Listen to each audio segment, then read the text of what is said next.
AOA podcast. How about this Friday episode? What do you think? We don't do them on Fridays? I'm just saying it's always special when it's on a Friday. Okay. Diddy as bad as Epstein. He's been put on the Epstein list in the prison. We'll update you on that. And there's some crazy videos and it's craziness with the Diddy. RFK Jr. in the text. Do you think he cheated on Cheryl? Seems. Stay tuned. Okay. Stay tuned. Cut me right off. Jill Biden attends a cabinet meeting and the world loses its mind. We have other assorted topics and such. And there's a game at the end of this here episode. Love it. That's an episode.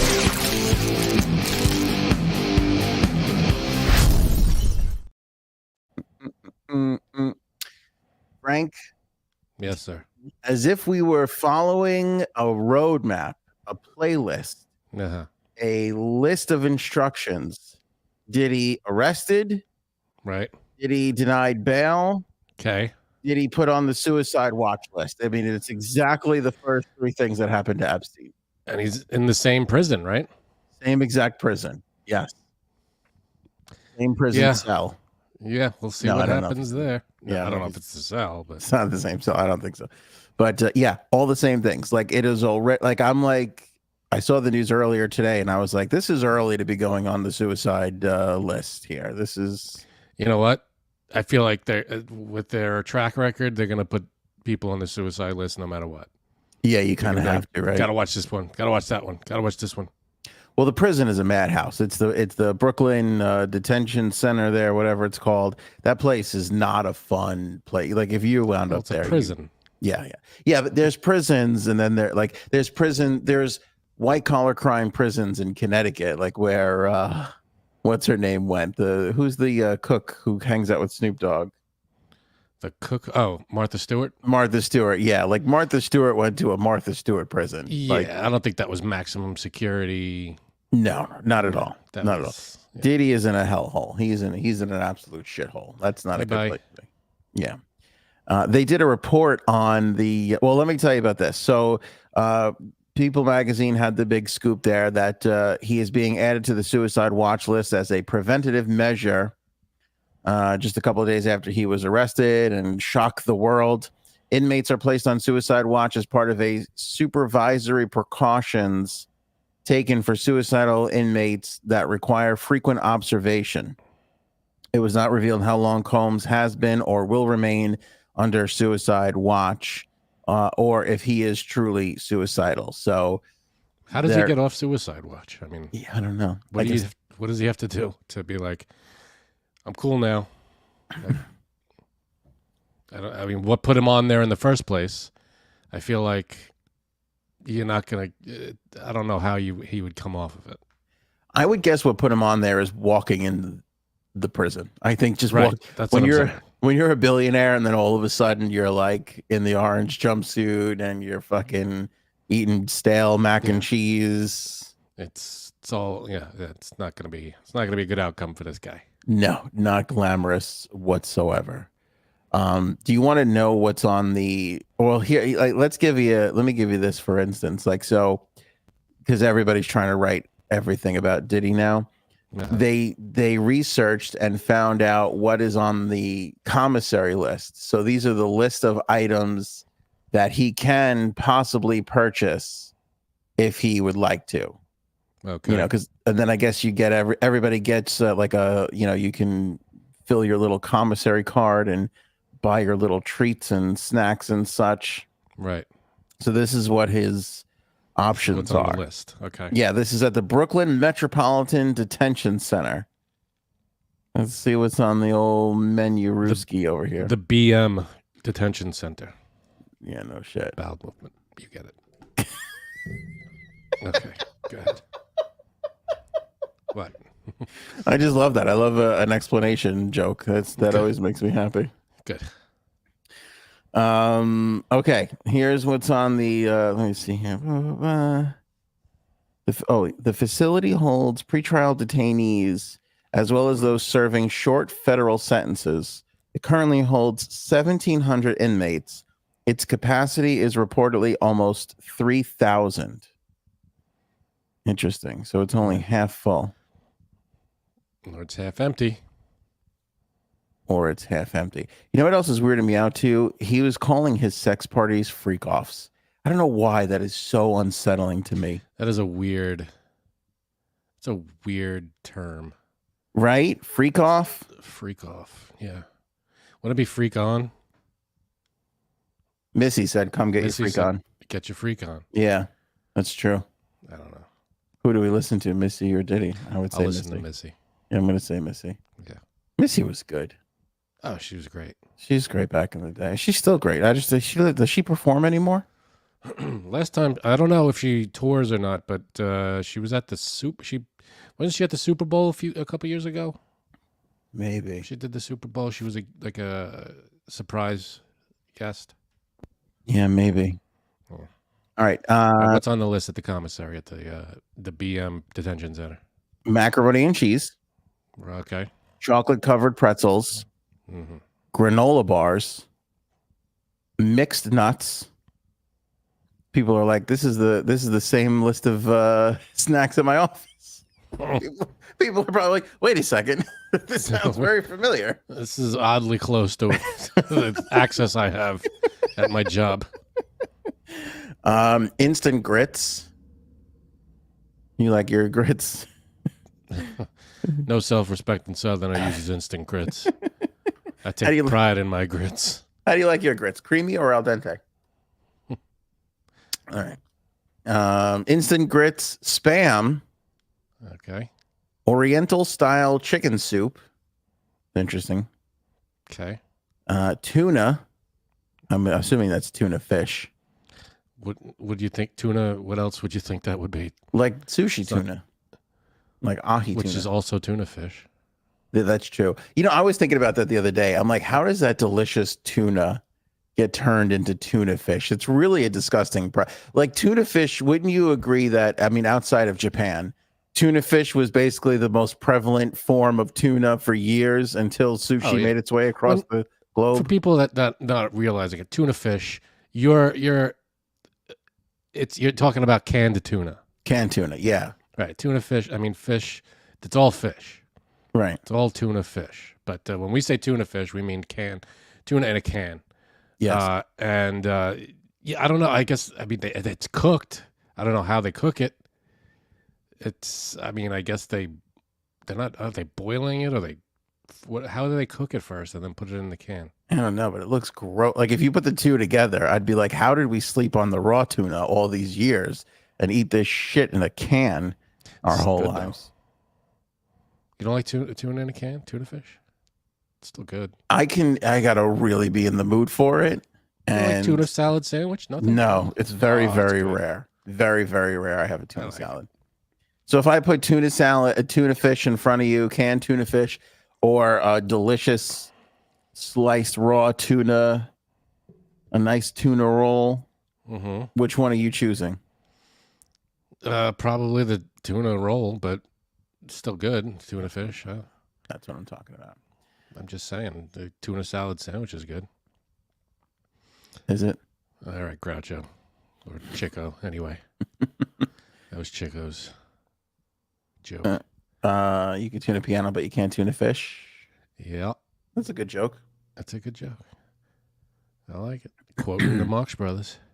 Mountaintops is suggesting every time I take a sip, the audience takes a sip. I think that's good, especially if you guys are drinking alcohol. Yeah. What are you drinking? Pure Leaf, no sugar iced tea. Ooh, careful there, buddy. This is like a old white man. Like this, just judging by my tea preference, you'd think I'd watch Fox News. You think all I watch is Fox News and Newsmax, the way I drink a tea. That's gross stuff, what you're drinking. I know, love it. Here's what the thing is. I love unsweetened tea, but Pure Leaf, I hate to complain about this, but you brought it up. It sounds like you love to complain about this. No, because here's the thing. For years and years and years, we suffered through Doritos bags and potato chip bags where you open it and then the bottom 10% of the bag is filled. Right. And the rest is just pure air and just nothingness. And you feel so gypped and ripped off. Right. The problem with this tea is they fill it so much to the top that it's impossible to open this thing without it spilling out the sides. Like when you first open these, it is literally to the top. Well, isn't that good though? You want the most you can get. You do, but I know it spills, but I got to spill every time. It's like it's impossible to open. Those fruit cups that have the plastic that you peel off the top? It's impossible not to spill those. You can't open it without spilling those. What kind of glue are they using on these things that you got? I don't know, but it's like you got it, and then that last it just jostles everything. Not only that, here's my complaint about snacks: Twizzlers. You cannot get one Twizzler out of a Twizzler bag without opening the entire bag and like ripping the bag in half. You can't just like you open a bag of chips and you just open the top and you could eat out. You open a bag of Twizzlers. You got to open the entire thing and get access to, because they're all stuck together. And when you pull one out, you're not going to get the. I'm talking like the Twizzler pull-and peels. You ever have those? Yes. Okay. So you get a bag of Twizzler pull-and peels. You try to take one pull-and peel out of that bag without completely destroying the entire bag. Every time I get them, I have to use what's it called? A Ziploc, one of those big Ziplocs, and put them all in a Ziploc bag after. Really? The bag is gone. The Twizzler bag is destroyed. You can't take one out. And at what point is that? Because do you tear it across or do you tear it down the bag? No matter which way, I try to. Depends on how you want to open it. No matter which way you open it, though, the bag is ruined and you can't close it back up. There you go. Does it every time. You can't close up. You can't reclose the Twizzler bag once you've opened it. Like you can't keep it.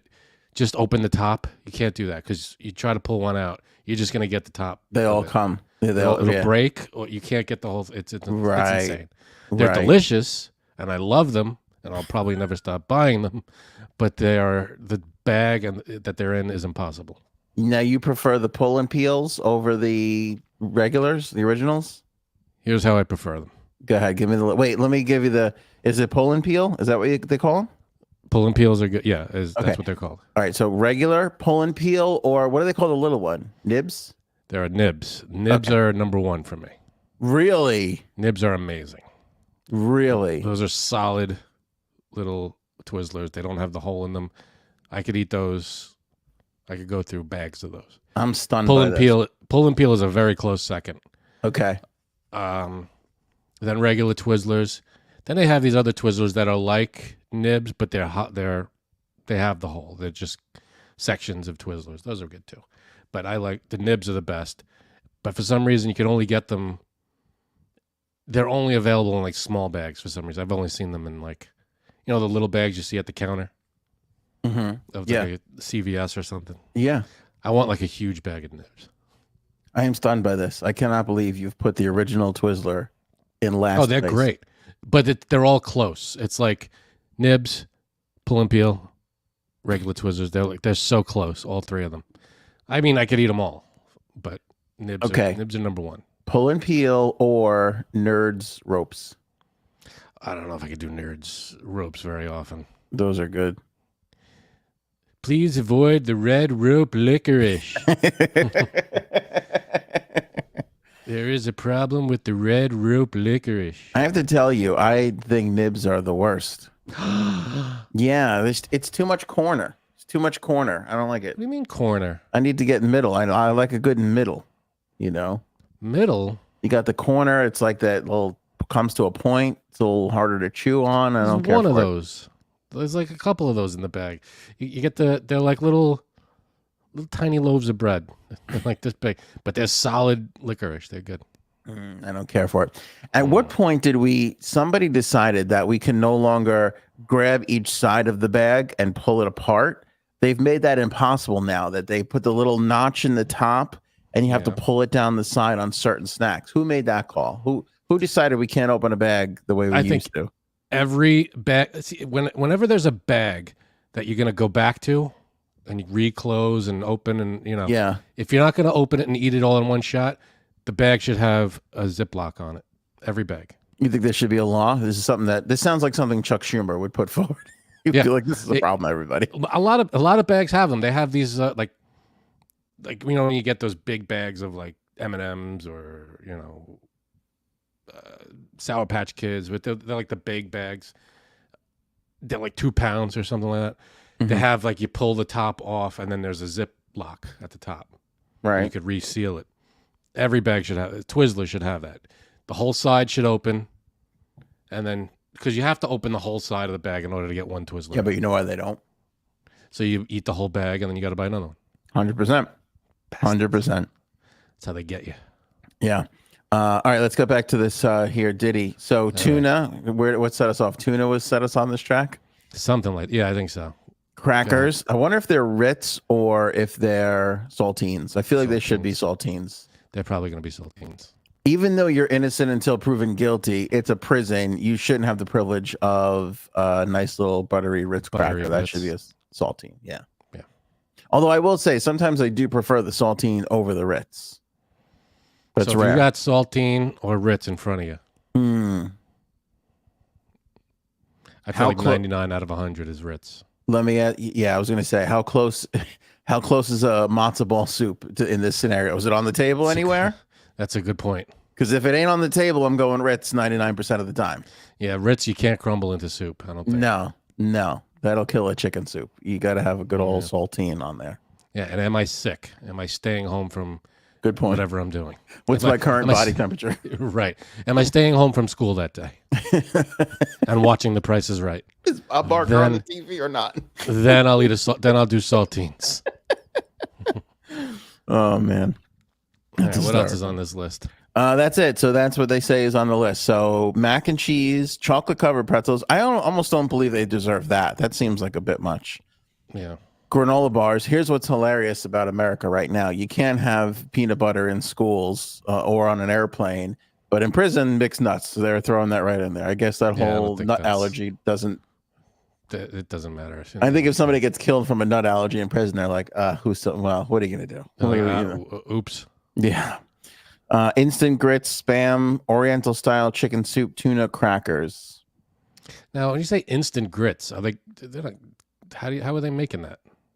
I guess you get a microwave. I'm assuming you get a microwave. I think there's like one microwave in the break area, in the break room. There's a break room. I don't know. I guess where they they get the little TV or car tables and shit like that. Water cooler? Probably. Yeah, probably. I think you got to give him water. I think that's part of it. There is a limit onto what he can spend. You want to take a guess? This is billionaire mogul Puff Daddy. All the money in the world in the bank, and he has a limit on what he can spend on his instant grits. And what are we doing per day, per week? Oh, that's a good question. I don't know. I guess per round of maybe whenever they pick it up, whenever they pick up your card. Yeah. Well, I'd say the limit is $20. A little higher than that. $25. $160. Oh, gotcha. Yeah. I wonder how long that lasts you. If you're him, you probably buy a couple of everything. Stock them up. Oh, they even reported on what his first meal was in the prison. Do you care about this? I don't, but I'm clicking on it. So then I do. I'm kind of curious what the meals are. Yeah, let's see here. Blah, blah, blah, blah, blah. Of course, it's a news article, so we got to skip past the first 5 paragraphs. I wonder, because I see in most, I don't know about most, but I feel like in a lot of prison movies, the spork is pretty big. I wonder if they do spork. Probably, because you can't give him a full fork. Somebody's going to get hurt. Right. Diddy was served Swedish meatballs for dinner following his arraignment. That's not good. Prison Swedish meatballs? I don't know. Yeah, I don't know. He could have had a black bean burger. Those are 2 dangerous choices. It's mystery meat, just in different shapes. Oh boy, that's basically what that is. Black like a vegan burger. Yeah, black bean. Yep, yeah, black bean burger. Sides included egg noodles, green beans, and a garden salad with dressing and a 16-ounce beverage. Oh man, see, I would love to just watch somebody like him get in there and go, "Here, have your fucking Swedish meatballs and your egg noodles, you piece of shit." Eat some of these green. You think prison green beans are good? I mean, this guy went from having beluga caviar to fucking prison green beans. I'm sure they're not the top of the line. That's Haricot vert. that's a miserable existence. Yeah. That is a complete miserable existence. Final topic on the P. Diddy topic is an ex-porn star. It involves an ex-porn star, a dude, believe it or not. This dude had confessed in prison a while ago. I'll bring it up for you. Who was this? Had it? The New York Post had it on their Ticker Talk account. Let me bring this up for everybody so we could all see the dude. And basically, he admitted that he had sex with Cassie at the direction of P. Diddy. Is what this guy said. Let me see here. Yeah, it's pretty gruesome. So let's go over to the Post TikTok.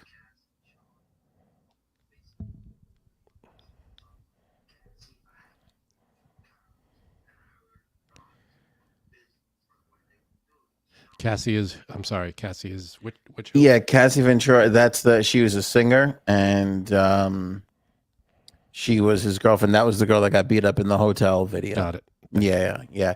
And she was the one who really kind of set this all off because she was the one who filed that lawsuit first, and then they settled a day later. But that was it. He's not. That was the key moment.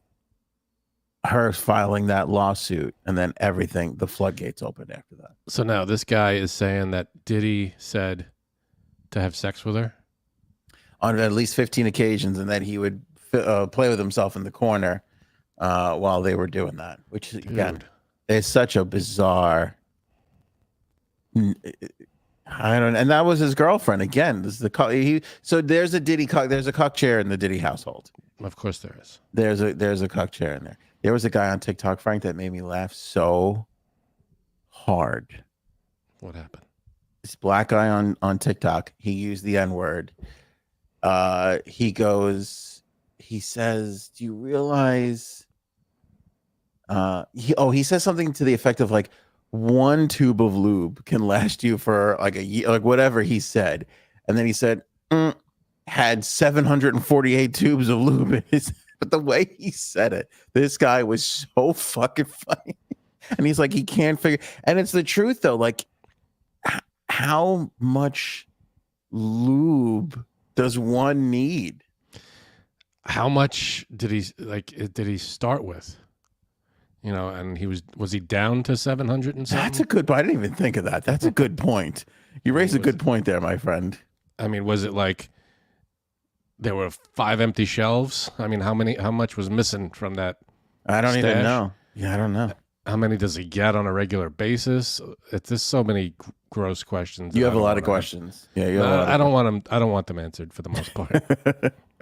Answer them in court and tell me how long he's going away for. That's all I want to know. Mm-hmm. The New York Post also had this. I guess they spoke to a drug dealer. Let me see here. They spoke to this source who I believe is a drug dealer, and he describes Diddy's Hamptons parties, the freak-off parties. Right. He said he saw household name celebrities having sex with each other. The dealer said Diddy opened the door to his former Hamptons mansion while wearing nothing but a robe and brought him in through the back bedroom to make a cocaine deal. Weird shit was starting to happen. Celebrity guys fucking each other. There were back bedrooms, and it was like the inner sanctum, the source said. You'd see two people you would not think would be hooking up, rappers. That was what shocked me, this drug dealer told the New York Post. I won't say names, but there were rappers that I immediately lost respect for and could not take seriously ever again. The drug peddler added that many people at the party were also included. A mix of female rappers and hookers were already high on ketamine and GHB. It's GHB. I have no idea. I couldn't even come up with anything. Could you? I was thinking green something beans, but I got nothing. That was funny. I was thinking good high, and I couldn't get to B. No. That was when I got the fuck out of there. He added, noting he did not see Diddy partake in any sexual activity. Boy, you know you're at a debaucherous party when the drug dealer's uncomfortable and has to leave. That's Because this is a little too much for me. Gotta go. Oh shit. This fascinates me though. Go ahead, No, go ahead. I was gonna say this fascinates me too though, because again, like the Hamptons are right here, right?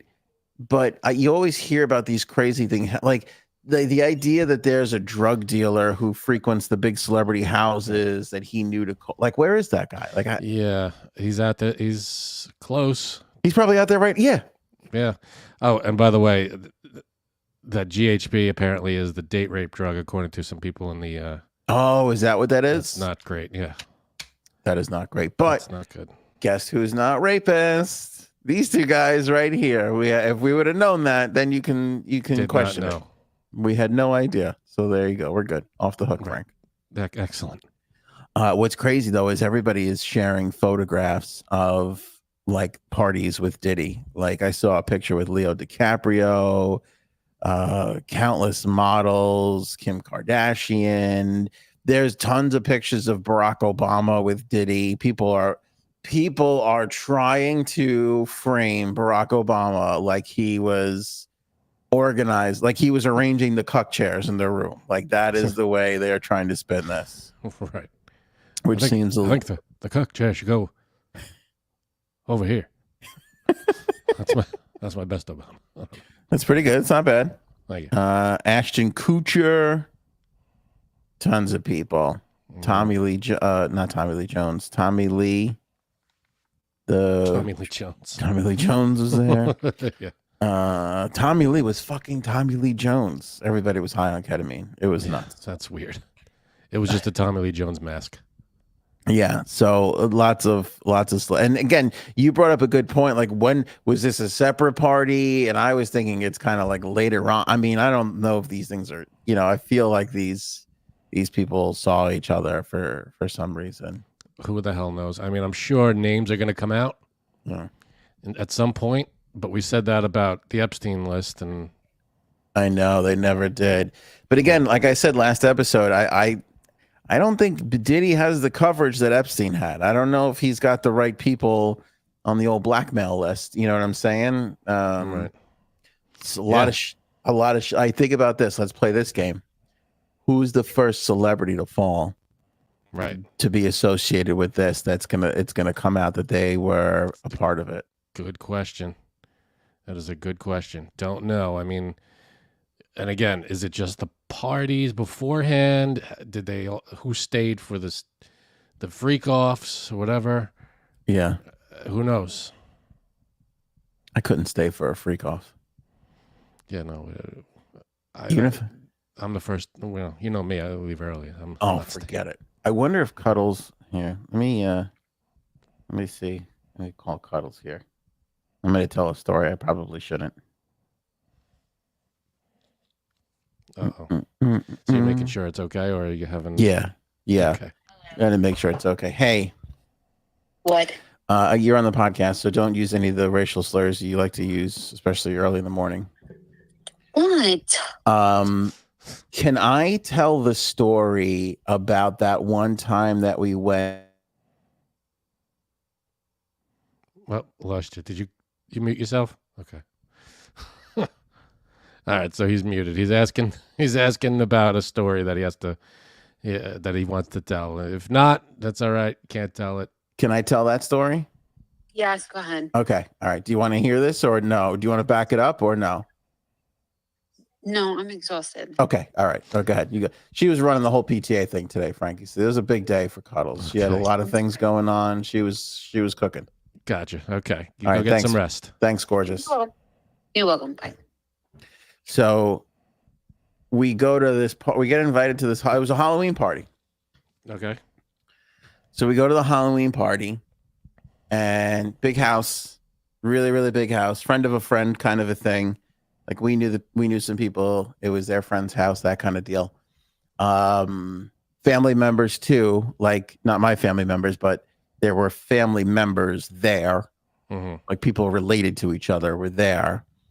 And we're hanging out. It's one of those things that I'm not having a great time. This isn't my, like, you and all the friends that we've known for years, so we're kind of out in foreign waters there. So we're talking to people, and there's a lot of drinking going on.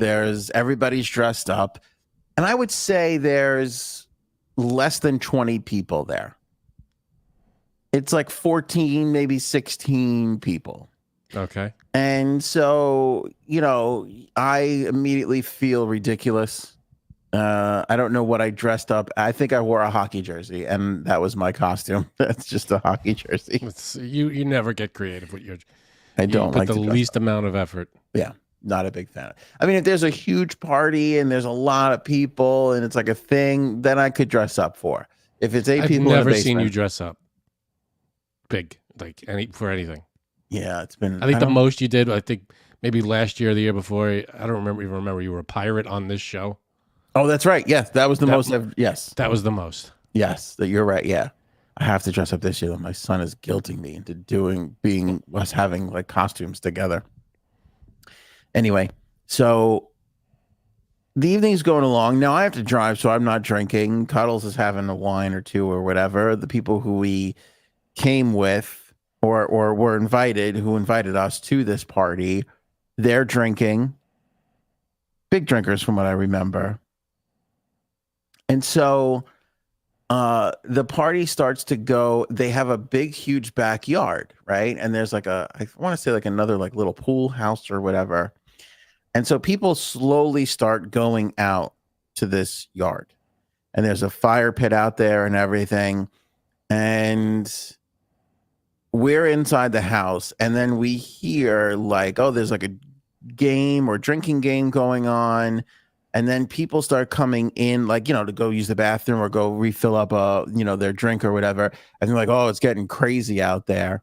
And then I'll never forget, this one guy goes, he says, I better get out there because after 3 drinks, my wife turns into a full-blown lesbian and will be making out with everybody. Okay. And I look at Cuddles and I go, I think it's time for us to go. That's it. It washed over me like the moment, spoiler alert, in The Sixth Sense, you realize Bruce Willis has been dead the entire time. And you're like, what the yeah. And I just immediately go, oh no. I'm like, oh, there's all couples here, older, no kids. Then all like the weird vibes I was just brushing off all throughout the course of the evening. Were there a bunch of keys in a bowl? There was okay. No, there wasn't. Just wondering. Okay.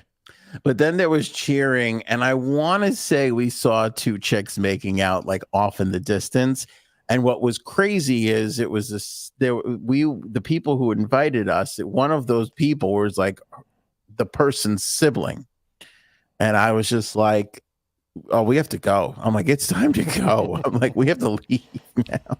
Yeah, that's the game, folks. And I remember all right, we're gonna get out of here. And they're like, no, you're leaving? Like, come on, get a drink. Come and there was like Jello shot. There was a lot of alcohol, like enough alcohol for like 150 people. And there was maybe 16, 18 people. It was very strange. I think that's the closest to that's the closest to a Diddy party. That's the closest to a sex swapping party that we've ever been to. Man, that's close. That's close. Listen, who knows what happened after you left? They could have just had a wonderful evening. Nobody did anything, and they all went home at the end of the night. But probably not. The feeling I got was, I'm glad we got out of here. By the way, we were never invited back, ever. Wow. Never another invitation came. I knew you were not down with it. Yeah, and it was like, and we never spoke of it ever again. Like, we never. Do you still hang out with them? No. And it's not anything that was, it's just kind of faded, All right. So yeah, that was weird. That was weird. Yeah, gotta get out of here. Where's the nearest exit? Don't know what's about to happen. Gotta go. Yeah, It was, it was. I don't know. I was just like, oh no, it's all me. I was like, oh no, oh it's all me. I'm like, it all makes. It's all locking together. Yeah, because when you're, if I don't know if anybody can understand this, but I would say, and I don't know if this is again an Italian thing, a Northeast thing, a New York thing, but we're very guarded, So like when you're around people you don't know, you're like easy. Everybody take a step back, and so you're like, so I think it's part of that because I'm like, that guy's a little weird looking, he's a little strange. But you don't really think too much about it, and then you realize, oh, that's because he's a swinger. He probably likes 50 dudes ganging up on his chick. Man. Now we started talking about swinging, and your wife immediately joined the green room here. So let's. Okay. This sounds like we got another story coming our way. Sorry, I just love this story. So, like 2 Christmases ago, Frank and I went to a restaurant with 2 other couples. Okay, hold on. Should I get a drink before the end of the story? No. It has nothing to do with us. We just the restaurant had a reputation. Oh, right. Okay. That some people in the town put their key or put something in a bowl behind the bar, and then Friday night after the restaurant closes, people who put their whatever trinket in the bowl come back to the restaurant and they just like a key party. They select the trinket and stuff. So I was like, that's crazy. And this was again, 2 or 3 Christmases ago where I was relying on Wi-Fi. So I was like, oh, what's the Wi-Fi password? I'm like, they're like, it's in the menu. I'm like, I don't see it. So then I was way, way down the table and I said to my friend, Kara, ask the waiter. And she goes, oh, I meant the Wi-Fi password. But she goes, is there a bowl behind the bar where people put trinkets in and go home with people? And I was like, Kara, I wanted the Wi-Fi password. And the look on the waiter's face was like, he said no, but he was like, yeah. But his face said yes. It was crazy. Oh, man, that's nuts. Yeah, so. It's the same thing down in the villages where my parents live. They told us the first time we went and visited, they're like, don't go to that bar after 10. Oh, boy. Yeah. Oh, they're like, don't go there. And that's their spot. And there's so there's these little town squares. So we didn't go there, but we went to the place. There's only 4 places open, so we went to the place 2 doors down and we were walking by afterwards. And it was just, it was a bunch of people that you could tell they were going to exchange some STDs that night. Oh, boy. Yeah. But I get that shit in my neighborhood too, where they're like, don't go to that section, because there's little sections of neighborhoods. They're like, don't go to that section. That's where they're all sleeping with each other's wives over there. And you're like, how do you know this? How do you find out about this? You hear stuff, I guess, and you just hear rumors, and that's that. Yeah, I guess so. Very, very strange. But and again, Diddy is strange. It's a big thing, the gay thing, though. I feel like everybody is waiting to uncover this big gay rapper thing. It's like that shouldn't. There's going to be gay rappers. I don't, Yeah, who cares if you're gay? It shouldn't be a big. Yeah, that shouldn't be the big controversy. I guess it is though, because it's there's what's a can you name a hip hop song where hip. Two men are where they're describing 2 men making love with each other. Right. It's like, who's the guy who did the he banged the devil? Remember, what was that guy's name? What? There was a guy, he banged the devil. He's a gay hip hop rapper. Oh, I was gonna say I think there was a gold fiddle at the end of it, but I don't know what you're talking about here. What's a gold fiddle? What does that mean? It was Charlie Daniels, wasn't? The devil went down. The devil. It's not that song. No. It wasn't that song. It was. Did he play the fiddle? Look, everybody was on your thing. You see, I don't know why you didn't know what the hell I was talking about. Neil got it. Lil Nzx. Lil Nzx. By the way, did you hear me say hip hop rapper before? Like I'm 75 years old. all these music artists. All those hip hop rappers and whatnot. Lil Nzx. Yes, thank you, everybody. Yes, he's openly gay, and he made a music video where he's banging the devil's a dude, and he was banging the devil. Okay. Yeah. So hey, there you go. There's that guy. So I'm sure he's got some gay tunes in there, Cool. but that's not exactly something. But you know what's funny though? You don't really hear it much in regular pop music too. Yeah, and I mean, it's always masked, much, like Freddie yeah. Mercury or George Michael. Like it was always kind of masked, you know. Right. But like I would imagine. But like Sam Smith, like I feel like he's got a couple of tunes about that. He wrote one tune about the possibly banging dads or some shit like that. I forget what it was. I don't know, but yeah, that shouldn't. I mean, I feel like that's probably as we progress, there's probably going to be more of those, music about gay couples, and I think you got a whole gay rap song like opportunity. I feel like there's a market for that. Like people are going to eat that shit up if people start dropping those tunes. You know, yeah, that's my point. If a rapper comes out as gay, it shouldn't be that big of a deal. But if the rapper comes out as having been part of this freak off thing, that there was some shady shit going on, then that's a big deal. Probably, yeah, that's going to be what the hell was going on at these things and how what illegal stuff was happening. I love that hip hop rappers. Yeah, I'm 2 years away from saying hippity hop rappers, and please hand me my my dentures. I'm so fucking old. Gay. Yeah.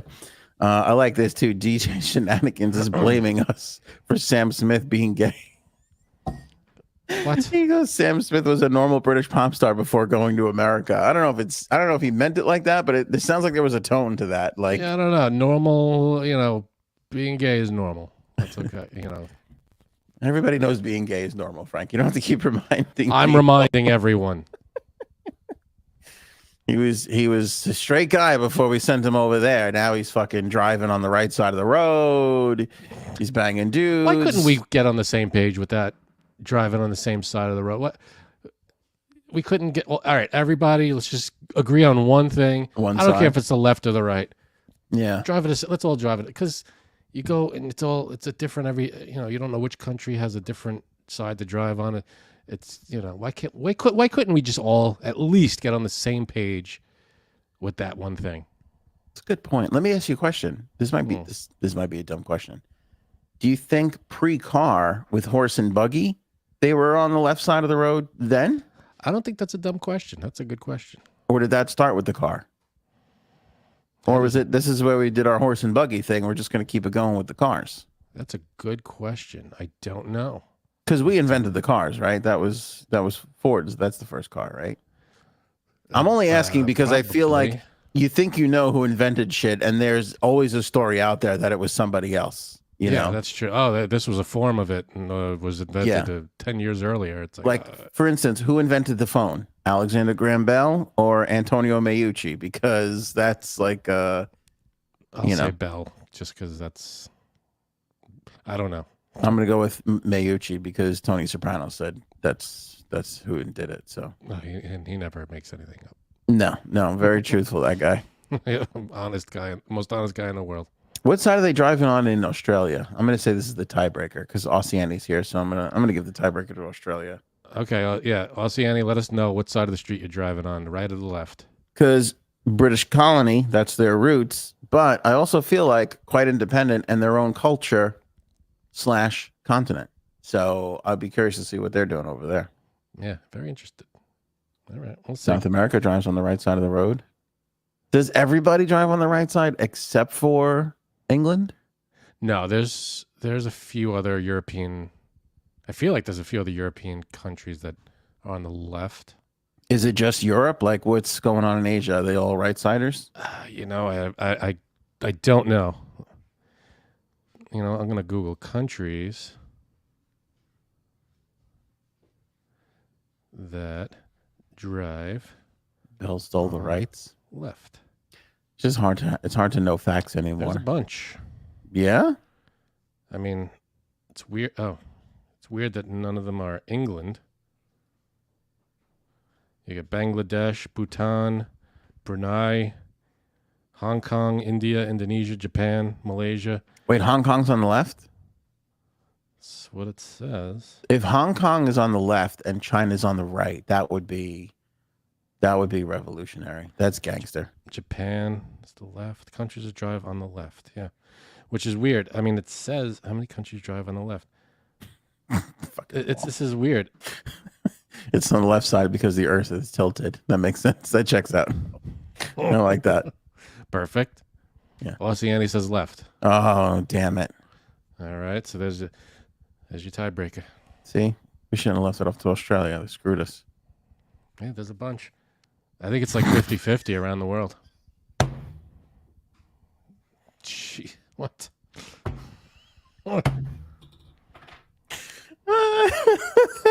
Eisenhower. That's great. Eisenhower chose the right side as he was afraid it might turn American drivers gay. I don't. What? That's both a good callback. He's on topic. You know, he took DJ Shenanigans thing, turned it around, put it back out. One of us needs to step down and just hand the reins. Yeah, yeah. It's almost embarrassing the lead he's racking up. Right. It's fucking Robin at this point. All right, I think that's it with Diddy. All right. So this, so we played the prison guy for you. I just think there's going to be tons of celebrities. You know. Yeah. Here's what would be nuts. Okay, so again, there's only one openly gay rapper that I'm aware of. I'm sure there's more. I'm sure there's more that I'm not even aware of that other people are aware of. And there's ones that nobody's aware of. But to have big gay orgies and not invite the one openly gay hip hop star, what's that about? Well, maybe he was invited but didn't want to participate. I wonder if he was. Because when did he still? Because Lil Nzx didn't hit. When did they have that first big hit song? 5 years ago? The country. Yeah, the one with Miley Cyrus's dad, right? That was him. That was the big. What the hell was that song called? Jesus Christ! I just googled this fucking asshole. You know when he was born? 1999. I am so fucking old. Yep. 2019 was Old Town Road. Old Town Road, right? That was the big. So did he still having? I don't know if he was still. Maybe. Know, I mean, when did he stop them? Did he stop them? I don't know. He was never invited to one. There you go. Passed the test. That's 2 tests we passed so far this episode. Okay. We're doing good. We're doing A-okay. Way to go. But we are what I'd like to call the beginning of this Diddy saga. There is going to be so much more. You're only going to get more. You can't get less information. There's only going to be more coming out. Juicy, delicious information. Yeah, oh yeah. Because from what it seems, people were coming in and out of those parties. Like the drug dealer was just walking in and out. People, I don't know if it was as discreet as you would think. I mean, the only way it doesn't happen is if it's that kind of situation where it's like, well, if I say what I saw those people doing that was wrong, I'm going to get killed because I was there. I didn't say. Like, that's the only way I can see they're just continuing to be silenced because nobody is willing to speak out. I would imagine people themselves. Right. People who feel victimized might start speaking out and naming names. We might get it that way. Yeah, because from what it sounds like, not everybody who was there was consenting. Yeah.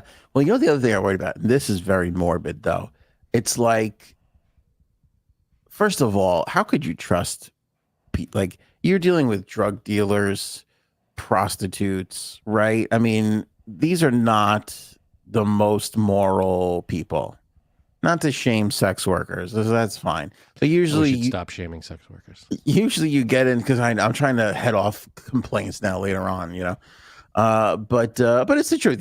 People who do it for a living and are very respectable. But when you have like drug addicts or people that are not doing it, you know, respectfully or whatever, they're not morally high moral people.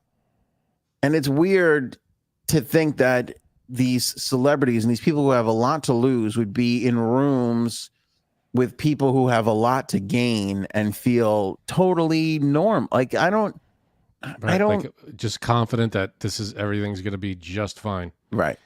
That doesn't really check out to me.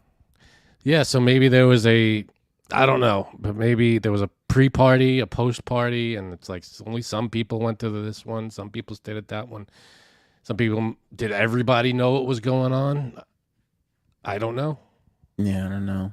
Who the hell knows? I mean, who knows who was involved? I'm sure, like I said, there are people coming.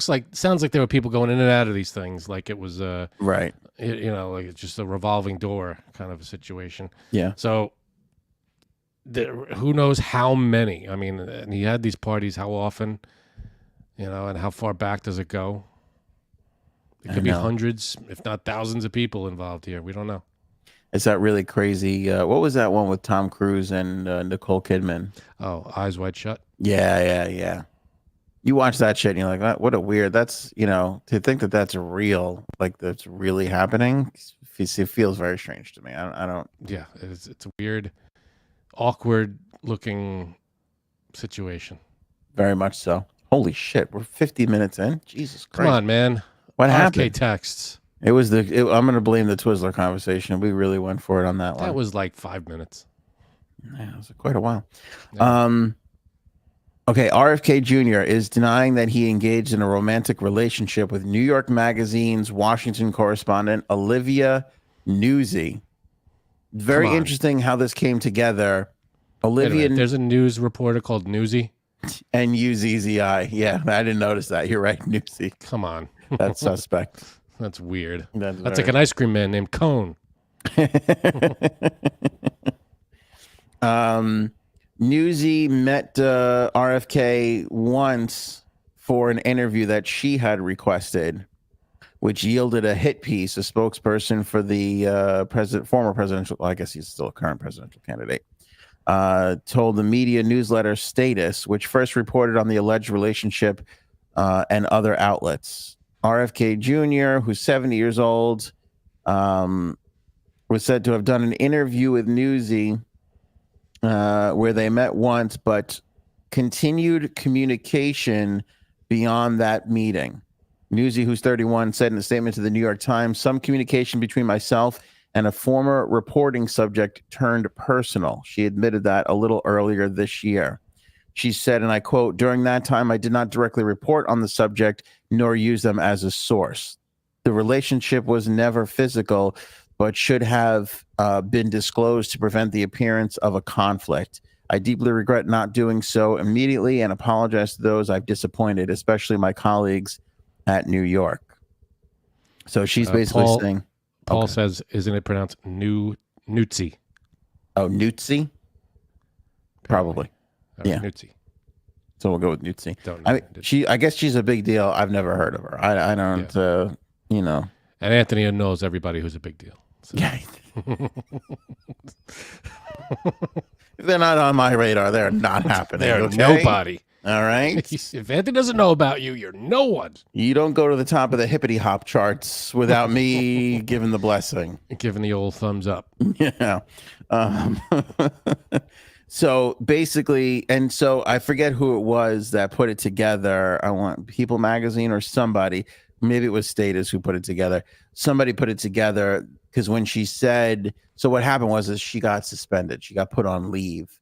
And so I guess people started looking into it. And then she basically said, oh, I had a relationship with somebody that I was an interview subject. And then by good old fashioned, journalistic, investigative journalism, they put it all together that it has to be RFK Jr. And he's come out and denied it. But basically it's him. There is nobody else. What we don't have are the text messages. And the second part of this is, do we really believe that a relationship that had no physical elements to it caused a reporter to get put on suspension? Well, it depends on what what did you say, that it was a source, or it was...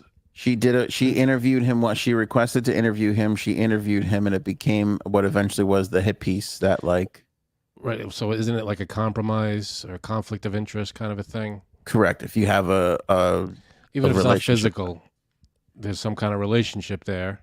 I guess intimate. So. Doesn't have to be physical. It's just an intimate kind of a thing, depending on what's in the texts. But she admitted to not using him as a source or background or anything like that. So that has to assume it was a friendship, Yeah. At the very least. Right. Now, Robin brings up Cheryl Hines immediately, and that's exactly what I was about to do, because it's like, if you're Cheryl Hines, yeah, like if your wife comes to you and goes, listen, I didn't sleep with anybody, but I have been carrying on a texting relationship with somebody.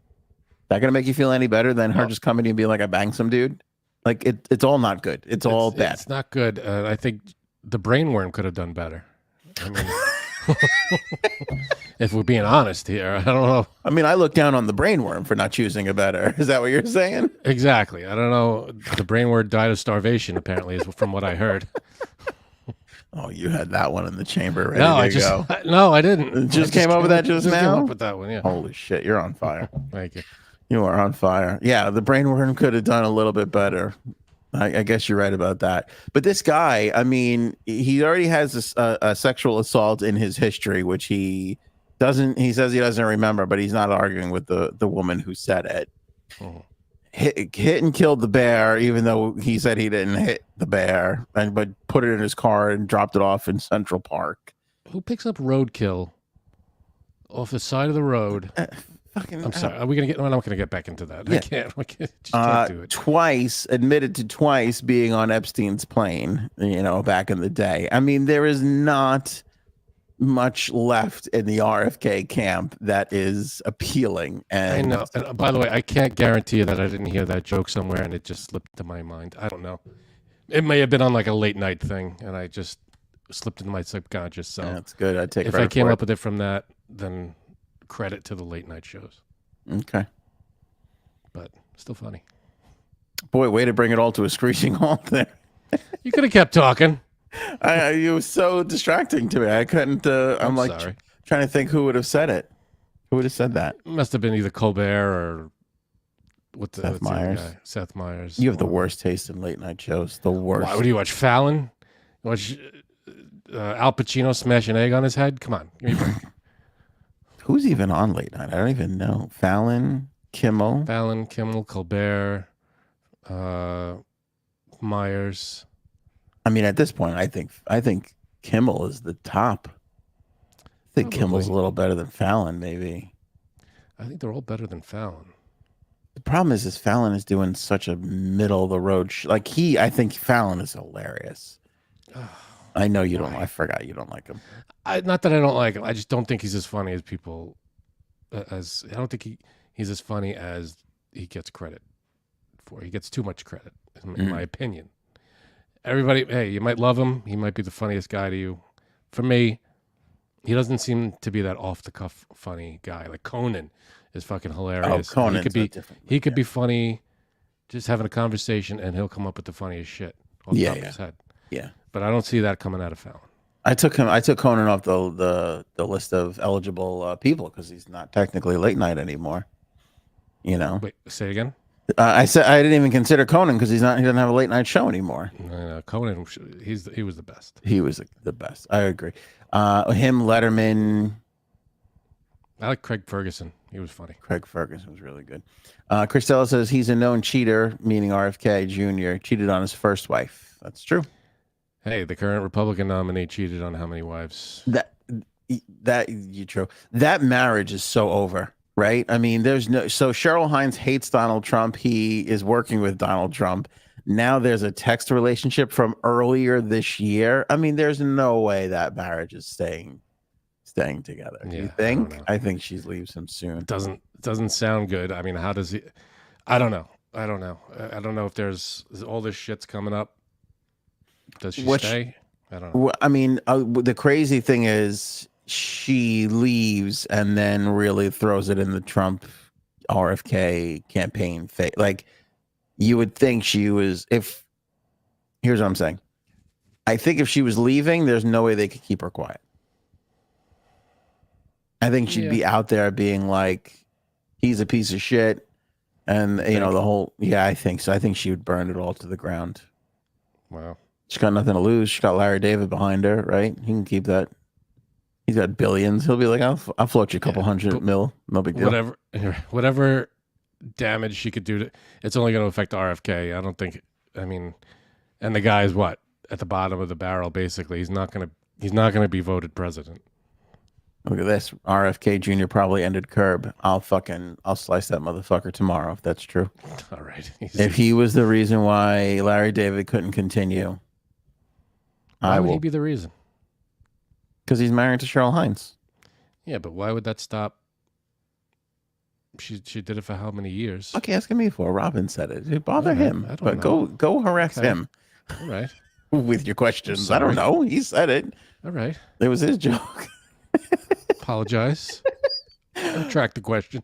I hop on Twitter earlier today, and I'm like, Jill Biden has like 400,000 tweets. I'm like, I'm like, what is this? She attended a cabinet meeting. You would have thought she was smoking a cigar behind the Resolute desk in the Oval Office with her feet up on the table, going, find me a country to bomb. I mean, you would have thought that she was running the country the way people flipped out and lost their mind over her attending a cabinet meeting. I mean, she's the first lady, so she's gonna be involved in stuff. No? Yeah.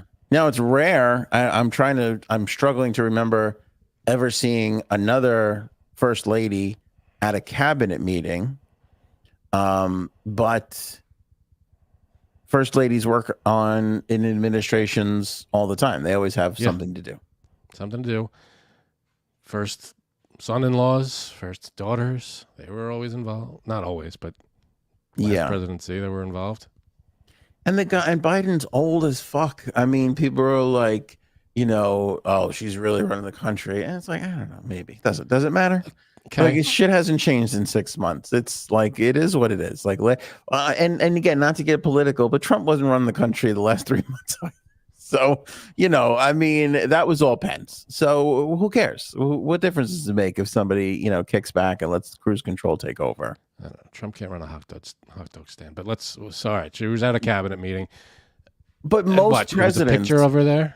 No, it was a whole video. Most presidents do nothing in their lame duck when they can't run again, or if they've lost. And those last three, from November to January, it's like senior year in high school. They're playing ping pong every day down in the senior lounge. You know what I mean? They're not fucking making things happen. Yeah, I agree. That's why it was so laugh-worthy when Biden's like, we're going to still get some stuff done. It's like, no, you're not. Nobody's going to talk to you. You literally have no more power anymore. Well, there's still in New York, I think next week or the week after, there's United Nations getting together. He's going to that.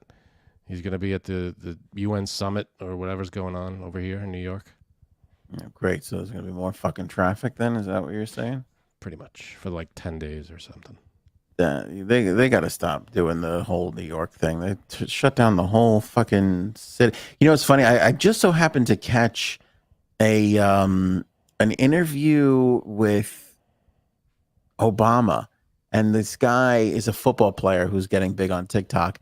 He asked Obama what he did for date nights while he was in the presidency, and Obama said, we went to go see a Broadway show one night and they shut down the entire Times Square and everybody was really mad at me. He's like, so we didn't do things like that for date night anymore.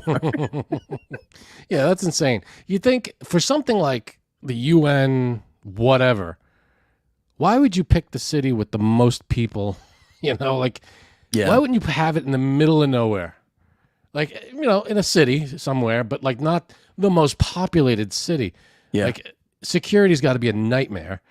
Like, all right, where should we have this? Let's have it smack in the middle of the most populated city so that all the security guards are wound up tighter than a drum. And they're like, what? Imagine having it in the middle of like Kansas. You stick it in a town that has nothing going on. Yeah. The chances of a security problem is probably very slim in that situation. Yeah, probably have a name of everybody who lives in that town on a list, and like, all right, we have these people to deal with, and we have the people that are coming in for the meeting to deal with. That should be it. Yeah. That just makes the most sense. Why would you? Where should we have it? Let's have it where there's millions of people literally running around the city every day. Let's divert everybody and just have all these leaders coming into one spot in the middle of the most populated city in the country. It's like, and they shut down the tunnel, the bridge. It's because it's all on First Avenue. It all gets clogged up. Everything's a freaking nightmare because of that.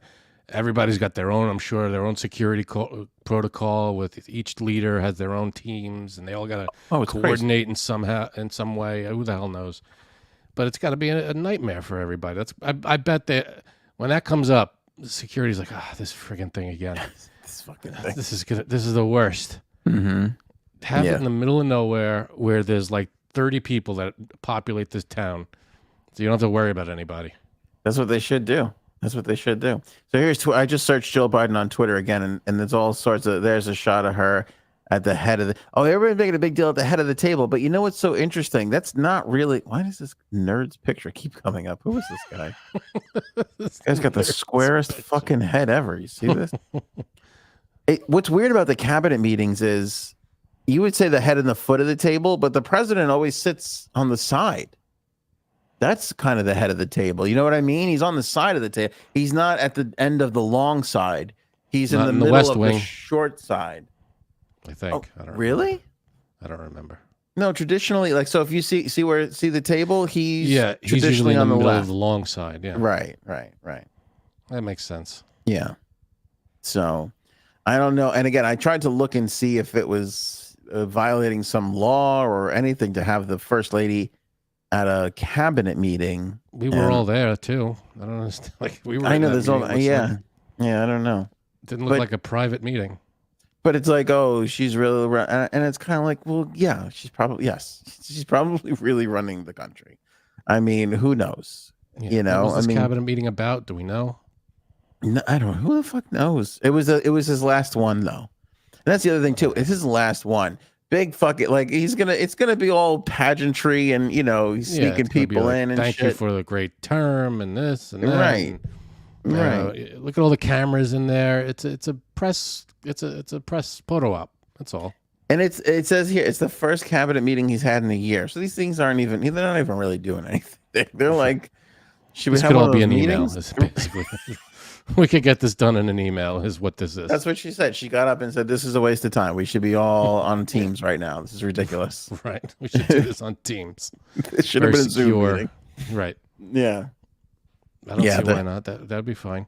I would love to see the Oval Office, the Resolute desk, and there's just like a camera or a laptop sitting there, and he's just on a Teams meeting every time. Yeah, I'm not. What situation room? Give me the situation right here. I'm not getting up. I'm not walking down there. This is all flights of stairs. Ridiculous. No, just right here. I'm talking to you now. Tell me what's up. Share your screen. Share your screen. We're gonna bomb right here. I can't see your screen. You're not sharing your screen. You gotta. You're muted. Your mic is off. Should we attack, sir? What? Damn it! Johnson's a cat again. Johnson's a cat again. I'm starting to get that on filter off on FaceTime now. When you put like a thumbs up, it like does all these animations for you and all this crazy stuff. It's a little. It's important that those are there. It really is. Those are vital to communicating with people. You need those crazy, like animations. All right, I guess we'll put a call out for Aaron to come on in and get the game time going. We don't. There's tons of other topics. So I feel like we've given you a C+ show so far. So I feel pretty good about that. Yeah. Oval. Yes, thank you, Robin. Put the link for Aaron's amazing book in the chat. Oval, a novel. It's available now on Amazon. Pick it up today. It's a wonderful read. Anthony's holding up a copy right there. Written by my wonderful wife, Erin, and she is coming on to do a game with us. And she wrote an amazing book, so I would pick that up today. She did write an amazing book. I feel like I hope you catch as much criticism for Aaron being here now and hosting the show. Be like, you don't even fucking host the show anymore. His wife comes on, runs the whole last 45 minutes. Which I don't have a problem with. Yes. Dr. Aaron Biden, are you there? I'm at the head of the table, baby. Oh, There you shit. go. There you go. Shit. There you go, hon. Laying it down. All right. We should do like a you want to run through the quick amount of topics that I haven't gotten to in the last couple of shows? Rapid fire? We'll rapid fire it out there. Let me see if there's anything if they're interesting. quick. Yeah, really quick. Oh, let's talk about Saturday Night Live announced their lineup for the first 5 shows. I saw that. Okay, this is how you know you're getting old. Gene Smart is hosting September 28th. I don't know who that is. Who's Gene Smart? You don't know who Gene Smart is? No. Let's see. She was in a season of Fargo. She just won an Emmy for something this past Emmy season. I don't know if I can name something she was in that you'd know her from. Designing Women? Nope. Okay. Nope. That's all I got. All right, so that's her. She's hosting with Jelly Roll as the guest. October 5th, Nate Bargatze with Coldplay as the Love special Nate guest. Bargatze. Love Nate Bargatze big time. Love Coldplay too. That's a big one. October 12th, Ariana Grande. I can't believe she's still a thing. How is that? Well, she's going to be in that Wicked movie. Oh, is that why? Yeah, she's in that new Son movie of a Wicked. bitch. But Stevie Nicks as the musical guest. Come on. That's what I'm that's talking good. about. That's a Well, good one. Stevie. How about this? October 19th, Michael Keaton and That's Billie great. Eilish. That's a good lineup right there. That's fucking He's ridiculous. the host with the most, babe. Yeah. That's a month or so after, like, Beetlejuice has been out for a while now, I think a week or so. Yeah, a week or so, maybe a little more, yeah. November 2nd, John Mulaney and Chappell Roan. What's hilarious about this is SNL tweeted this out, and then 3 seconds later, John Mulaney quote tweeted it and said, "This is the first I'm hearing of this." And I cackled for fucking 15 minutes. I don't know why, but that caught me so funny. That is funny. Yeah. He's got to talk to his agent. I just pictured him saying it in his voice. Like, I read it and heard his voice. Oh, yeah. That's This when you is know the it's good. first I'm hearing of this, you know? That is the first I'm hearing of this. Oh, you do a good John Mulaney. That was good. I'm telling you, I'm hosting Saturday Night Live. Is he the guy you guys saw recently? Yes. Didn't you go? Okay, that's what We I saw thought. a couple years ago. He was in Pennsylvania. Yeah. Okay, there was another topic where LA's new food addiction is cheese, powder, fried chicken. So they What? were turning cheese into a powder, and then they were We've using... done that already. We did that one? No, I mean, we've done cheese into a powder. We know Oh. that recipe already. Yeah. But they put that's what they were using to fry the chicken, to make the batter Okay. to fry the chicken in. I got no problem with that. That's a little nutty, isn't it? It's a little nutty. All right. I think there was one where there was a couple who rode what do they call the bikes where you get 2 people on it? Tandem bikes? They rode a tandem bike, but they were naked, like across the boy. country. I kept that story and now I can't find it. Anyway, I thought that was crazy. How far did they get before they were arrested? Yeah, I don't know. Oh, wait, here we go. Wait. I think I have it. Okay. Nudist pals take naked 6-day tandem bike trip. Oh, across England. See? You think you act like England's just fine. Look at you weirdos over there, DJ. I call front shenanigans. seat. I'm not riding behind you the whole trip. I think Do they switch? I think it was a man and a woman. Yeah, okay. So A it man was and a a, woman. it was Okay. a man and a woman, and the man, the selfish prick, rode in the front. Like she wants to smell his dirty ass for the whole entire day. Not cool. That's not cool at all. And they were legit naked. What's weird is no bottoms on this. Let me see if I got this right. No bottoms, but she covered her hooties with like a bag, like you know, like a. It looks like a fanny pack. Like she had 2 kind of fanny packs crisscrossed, and they were holding up the goods. Is that like a loophole? So she's still technically nude. But she has her, but the bottoms are off. Bottoms were off. So what the hell? I don't know. I don't know. I'm flopping. All right, Aaron, we got a game. What's our AOA game time on this episode? That's BT5 with 12 spaces. Ooh. The old BT 512. That's what I love. Yeah. I feel like we had a 512 last Friday. Did we? Yeah, Or that's the whole thing. I had a lot of fun with the oh gosh, Zodiac. Yes, Right. that So was good. I did another one like that. I have two. Do you want me to run them by you and you pick? No, let's just do them. All right, I'll pick one then. Do both. Okay. Let's do both. Let's live life to the fullest, Aaron. Okay. So first we'll do the darker one and then we'll do the fun one. How's that? Ooh. I like Dark that. one. Cool. So people at home, number your paper 1 to 12. And I'm going to name some so say it with me. We're here, we're great, we don't have any toxic traits. However, last week we did the great aspect of each side of the zodiac. And this is the toxic trait of each side of the zodiac. So if you feel like you exhibit it, put it closer to 1. If you feel like that's not really you, put it closer to 12. And afterward, we'll discuss which zodiac sign that trait pertains to. Ah, all right. So these are the negatives of the zodiac sign. Mm-hmm. Got it. All right. As we get started here, Paul's got some breaking news. Trader Joe's has cheese powder shake popcorn. Mm. Interesting. Cheddar cheese? I would imagine. That helps. They really only put cheddar and white cheddar on popcorn for the most part. Yeah, you don't see like mozzarella on popcorn. I know. I would love to, though.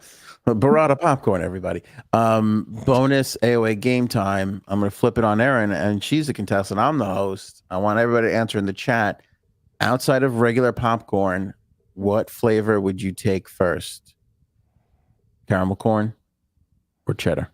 Cheddar. Erin? Oh, cheddar. Interesting. You know, when you get that tin at Yes. Christmas with the 3 things? Those are basically the 3, right? Regular, cheddar. Yeah, cheddar's always gone immediately. Cheddar goes first. Cheddar always goes first. Oh, you got a split decision here. We got white cheddar. It says Paul. Christine says caramel. I don't know. Oh my God, caramel's on a. Oh, Miss Cheddar. Justice just killed it. There was Caramel, a 3. cheddar. It was on a 3. Look at this, 3 for 4.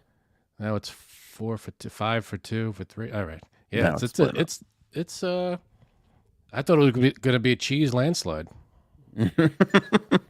God, I'm starving. I would love to be in a cheese landslide right now. All right, Erin. So you're going to give us 12 traits here. Yeah. Okay. All right. These are toxic. So if you think you are what Erin is going to say, then you put it at 1. If it's not you, you put it close to the bottom. And away we go. Okay. So the first one is indecisive. You find it very hard to make decisions, and sometimes you stall so long the choices are made for you. Yeah, I'm not sure if I know. I'd write down a number, but I can't decide which number. I used to be not so indecisive, and then we started playing blind top 5, and I can't really put my shit together. All right, I'm putting this at 1, and this is on because I can't make up my mind on a lot of. Remember, ask Aaron. Whenever, what do you want to eat? I'm like, I don't know. What do you every time? Mm. I don't know. What are you in the mood for? Which isn't a way of me saying you decide. Okay. Now let me ask you a question though, because I've known you for quite a while. Let me ask Aaron this question first. Aaron, Cheddar. Do you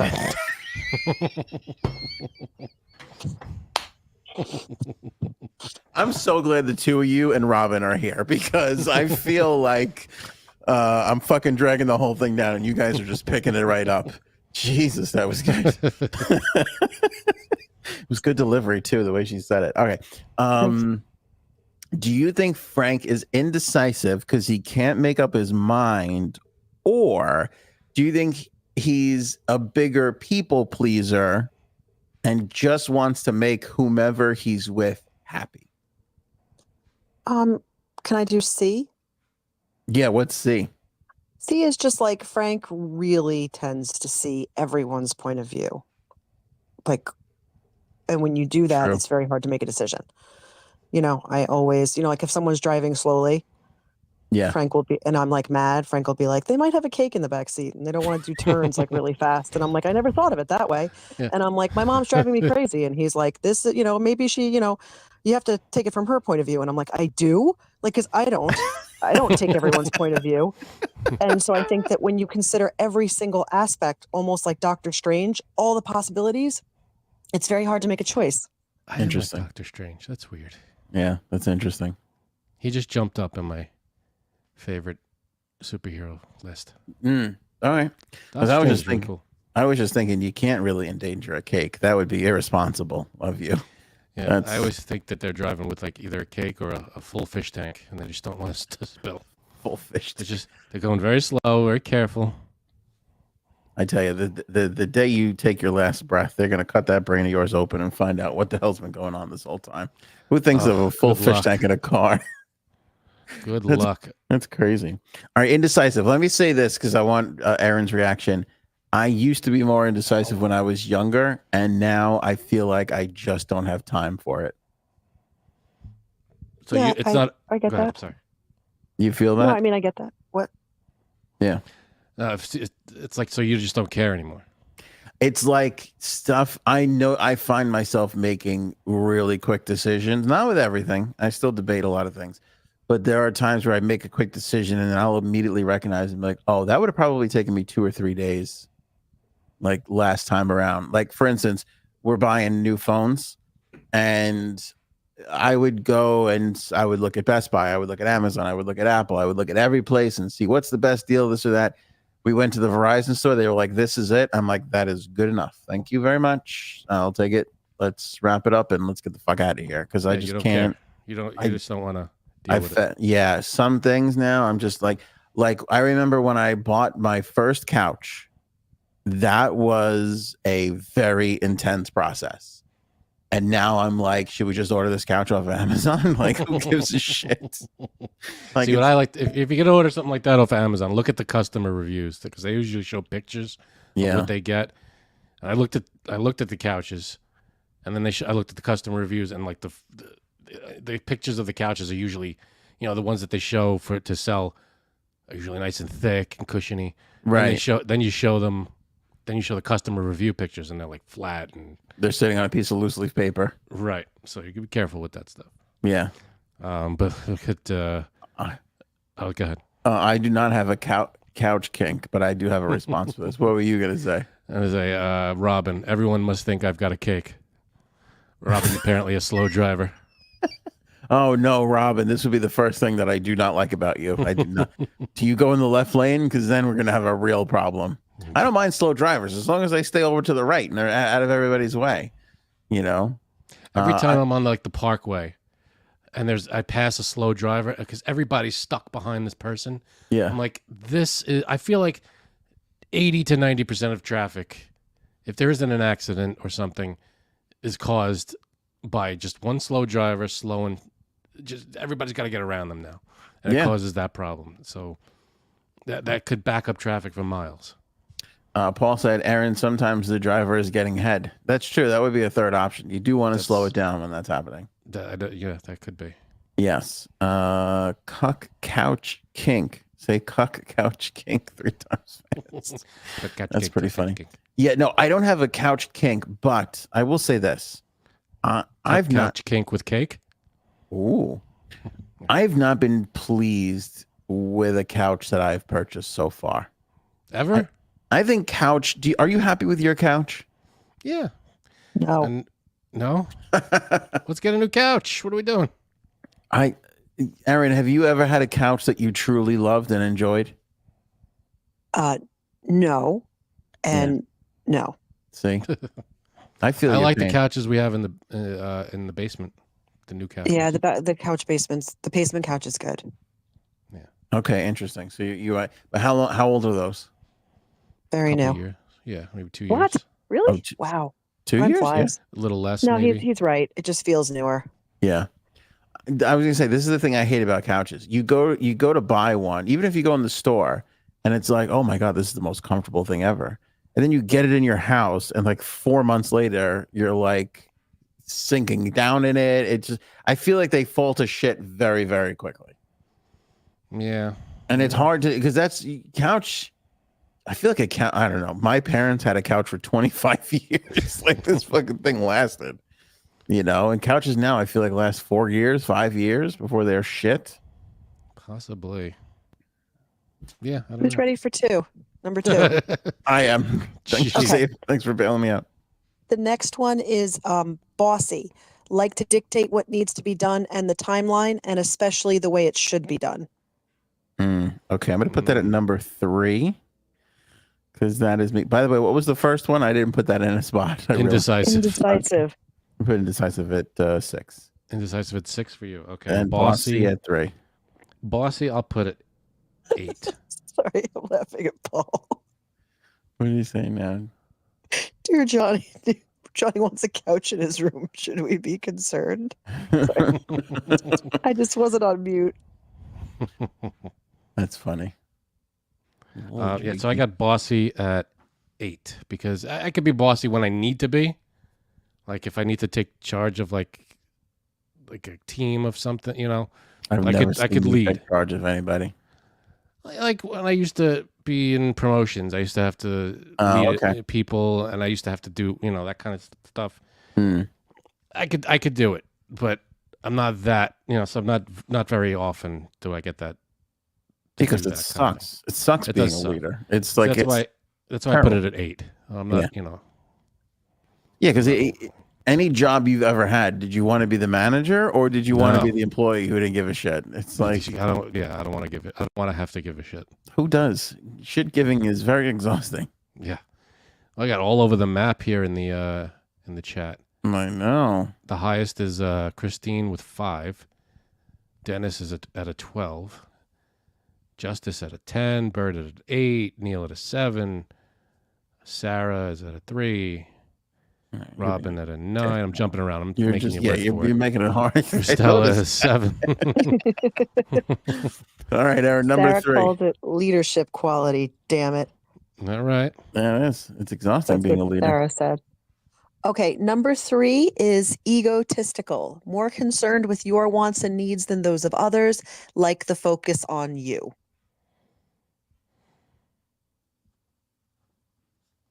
I will Got real quiet. I'm writing a long word, egotistical. I'm worried because I feel like I'm more egotistical than I put 11 because I when I need to, I'll worry, but I try not to do that as, very often.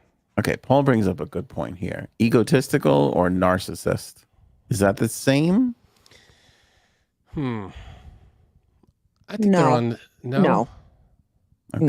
Narcissist, you can't even fathom the other person. This is just like me first, you definitely second, but me first. Yeah, I think narcissists are like me first. I don't even know what you are. Yeah, don't care about any. Yeah, that's true. All right, let me ask you a question. Where would you put this for me?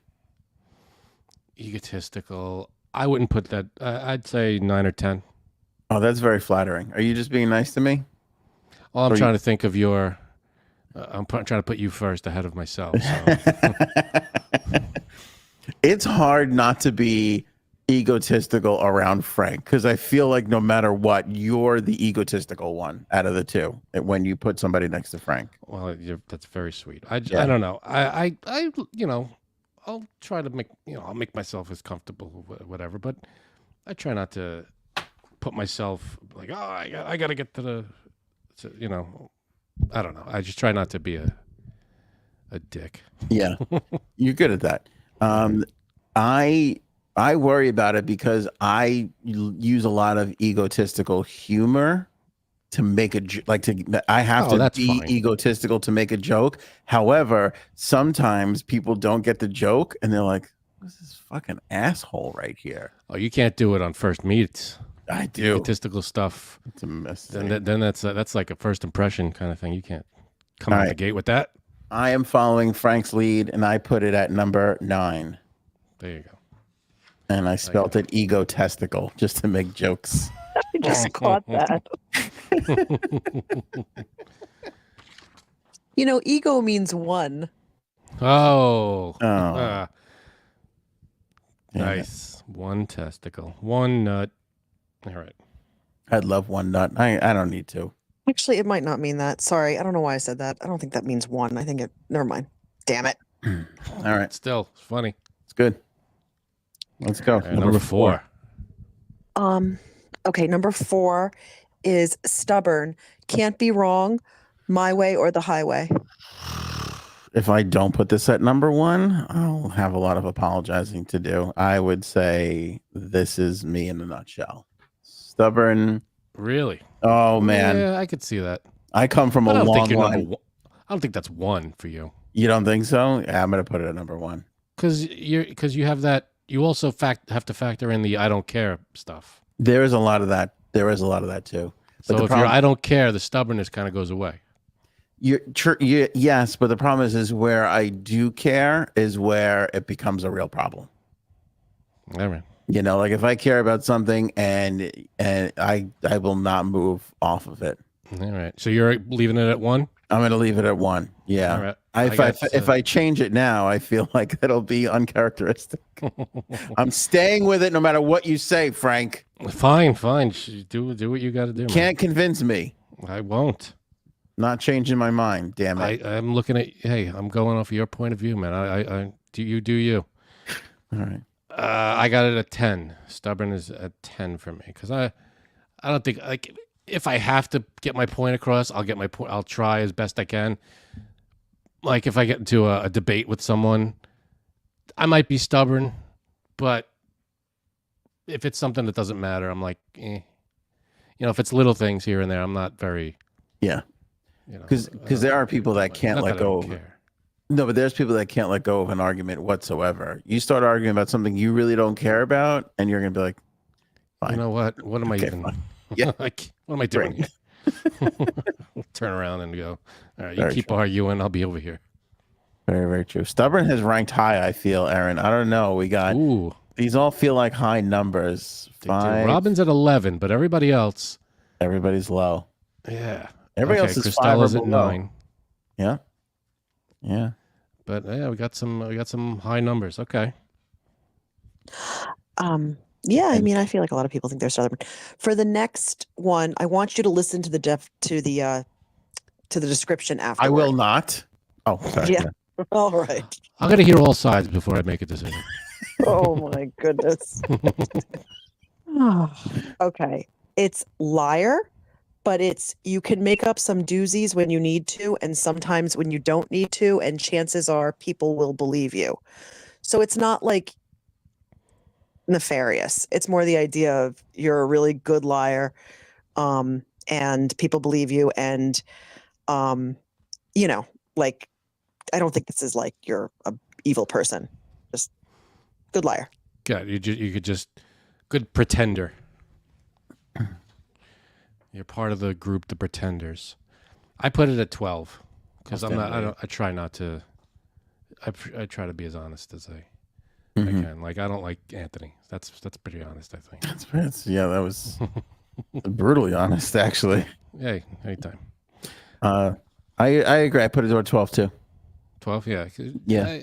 You know, if I don't even know. Like I'm trying to think of a situation. Like if I had to be in a play or something, maybe I don't know if I'd be a good actor. Maybe I could try it, but I'm not. I don't think I'm a good liar. Like I don't know. Probably not. I don't think we really know or associate with liars. How would we know? That's true. That's true. Yeah, I don't like lying either. In fact, when I'm telling somebody something that happened to me and it's kind of like a little of a nutty story, I get really self-conscious because I feel like they think I'm lying. And then I feel like I'm trying to overcorrect by telling and be like, and the door was open about this much. I think it's 2.5 inches. Yeah, and then, if you're telling a story and you embellish a little, that's nothing. That's I think I'm a great embellisher though, because again, comedic effect. It has to be. Yeah, you want to jazz it up a bit. I get the fish has to be this big for the joke to work. That's okay. You're telling a story and you want to get that oomph in there. Yeah, it doesn't affect. it's fine. Yeah, I don't think that's a big deal. So I have to ask Aaron, do you think this list is accurate for me so far? I hope Yes. she says no. Damn. There you go. All right. Yeah, Frank's not a liar. I try not to. Miss Justice put that at 2. I think she's lying right now. What? There's no way, knowing what we know about her, she could have lying that high up. How could you be Miss Justice and lie? But again, she could be lying right now. She could be. Then what do we believe? But then it would be accurate. If she's lying and she's at 2, then it's true. But then she wouldn't be lying because she's at 2. But if it's not true, then she is lying. We have a paradox. Yes. All right. 1, 2, 3, 4, 5 down. 7 more to go. Here we go. Okay, we're at the halfway mark with grudge holder. Can't let something go, no matter how small or how much it's actually hurting you, to hold on. Okay. I'm gonna sneak that. And Miss right in. Justice doesn't lie in court, she says. Oh. There you go. Okay. The pen is red. Grudge holder, I'm going to put at number 2, right behind. Really? Stubborn. Yes. You hold grudges. Very much so. All right. I got it at 9. Really? I don't hold grudges, really. It's like 1 or 2 that I'm like, if I ran into that person again, I'd be like, all right. But I don't know. I'm trying to think. Now you're having me question it. Do I hold grudges? I think you should move liar from 12 to 11 just based off this answer. Frank, I can't think of any one person you have a grudge against. The guy I don't talk to anymore. Is there a grudge there? Fine, him, but I don't even think you hold a grudge against him. Yeah, that's what I'm asking. Is that a grudge or is that just fuck that guy? It's kind of who cares? Yeah, it's like because then there's a difference between I hold this grudge or I just let it go and and don't even think about it anymore. So that's the thing. I let it go. It's possible to hold a grudge you're not thinking about. Because I'll see somebody who I haven't seen in a long time, and I'll be like, "Oh, that guy, I think that guy owes me fucking $10," and never, it'll come to me, and I'll be like, "I do have a problem with them." Yeah, but you would, and you like, let's say they owed you $10 from 20 years ago, you'd still care about that? Yeah, no, it's not the money. I'll tell you what bothers me the most: people who said something not true about me, or who have done something that was not right towards me. Yeah, I see that. Are, right? Yeah, but so here's the difference. Do you have to have a lot of grudges to be? I mean, if you have one grudge against someone, good question. Does that make you a grudge holder, or what's you have worse? to have a pile of them? What's worse, 50 grudges or one grudge you've been holding for 25 years? What's worse? I don't know. Aaron? I've gotten better at this, but I used to be really bad. It just like you said, with indecisiveness with age, I've gotten better in like the past 4 years, but before, oh man, it's true how much it hurts yourself because everybody else forgot. The grudges are work. Yes. Yeah. You're holding a grudge against this person and the person doesn't even know. The person has forgotten about the thing that you're fretting about. And I was like, this is so dumb. Yeah. But anyway, I'm just saying I used to be this much worse. Yeah. So I think grudges, like even I can't think of someone that I'd be like, I'm not that big of a grudge holder, I don't think. Unless they really, deserve unless it's completely justified and I guess what it boils down to, I guess what it boils down to is, do you keep score? I see. Do you keep score or do you not even really keep score about these things? Every little slight, like stuff like that. Yeah. No. Little stuff like that. No. I got a whole scorecard. I was just trying, as you're saying that, I'm trying to think, why am I holding on to so many grudges? Because there are grudges that I have overcome. Like somebody said I couldn't do something and then I did it like right in their face. And I never like put it in I never told them about it. So they still don't know about it. but I have still not forgotten about it. And I feel like in my deranged mind, there's going to be a book, or I'll leave behind a list or something that will be read. And when I'm done and don't have to deal with it anymore, I will tell all these people exactly what I think or thought of them. I think that's what I think in my head. You should have a Festivus. List of grievances. Yeah. All right, Cougar, I'm going to tell you exactly what I think of you. Yeah. Yeah, I little things here and there. I don't keep score. I try not to be like, you know. I don't do that very often. And I feel like 9 is a good spot because there are a couple here or there that I'd be like, all right, like if someone punched my mom in the face, I'd probably never be over that. Yeah. Do you know, that would be a grudge I'd hang on to. Yeah. But outside of something like that, you know, it's like if it's little things, I'm not gonna, you know, beat myself up about something like that. So 9, I think, is good for that. Okay. Is that a manifesto? Okay, is that what I'm taking? A manifesto? Is that what I'm talking about? That's that sounds revengeful. It's not far off. Okay. All right, Aaron, we're ready for the next one. Okay, the next one is manipulative. Can make people do your bidding without them even realizing it. I don't think I do that. I feel like this is next to liar. Manipulative. No, I mean, well, you don't have to lie to get someone. You know, if you want to manipulate someone to do something, you don't have to. It doesn't have to include lies. I don't think. You could just, you know, manipulate, like to get your kids to go to bed.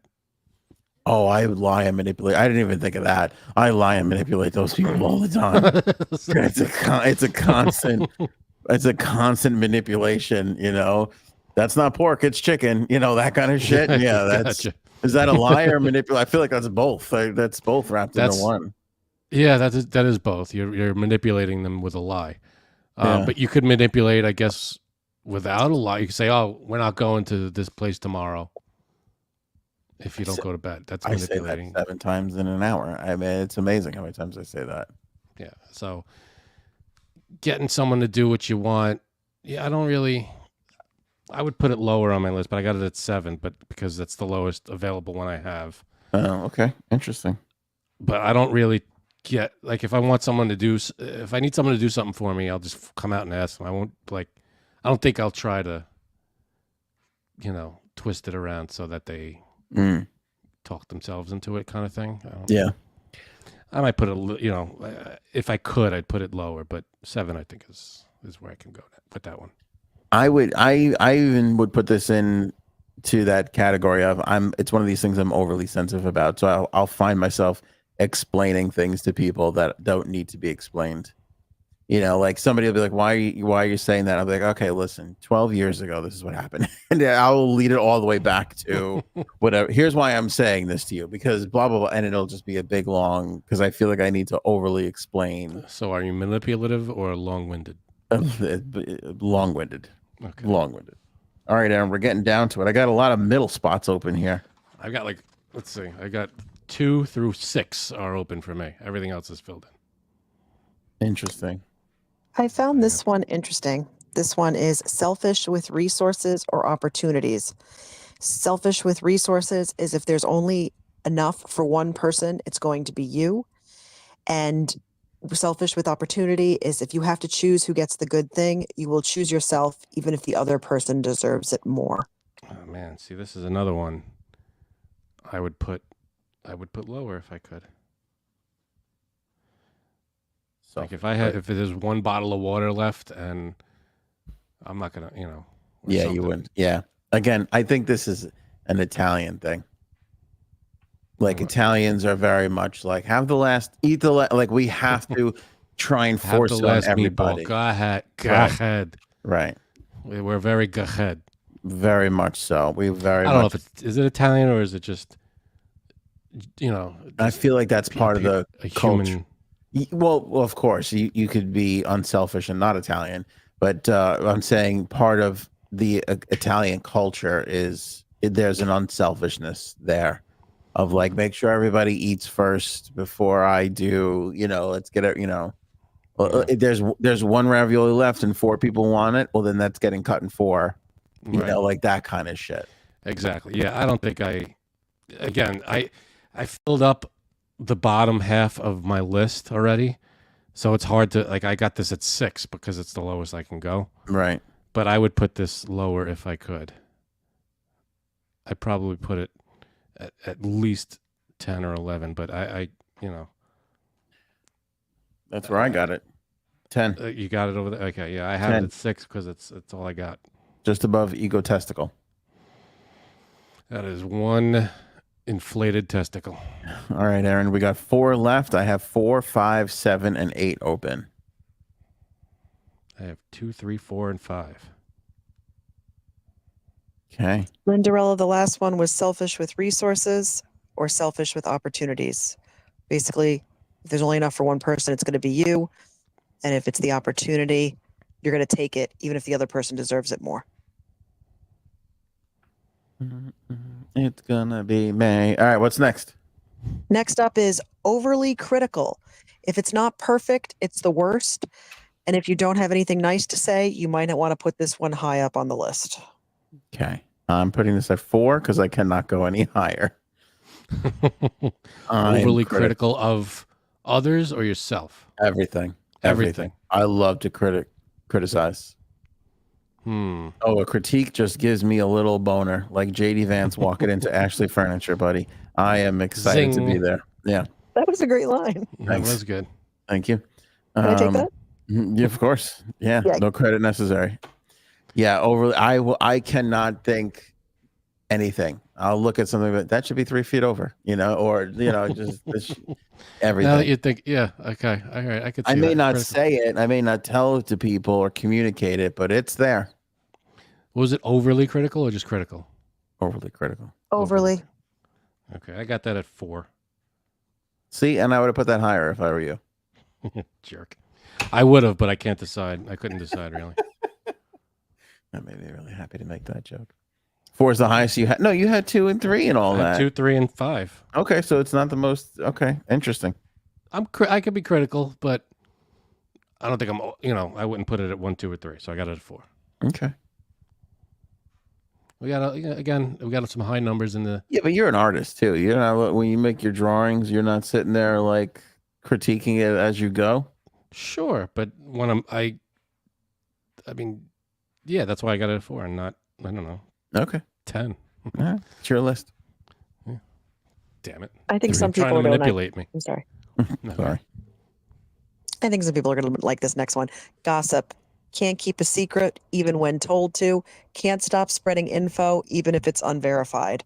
Now, I don't want to get into fake news and I don't want to get into stuff like that. It's more the idea of gossip. You spread things before you find out if they're true with your friends. And you can't keep a secret even when told to. This is interesting. This is very interesting because I'll say this.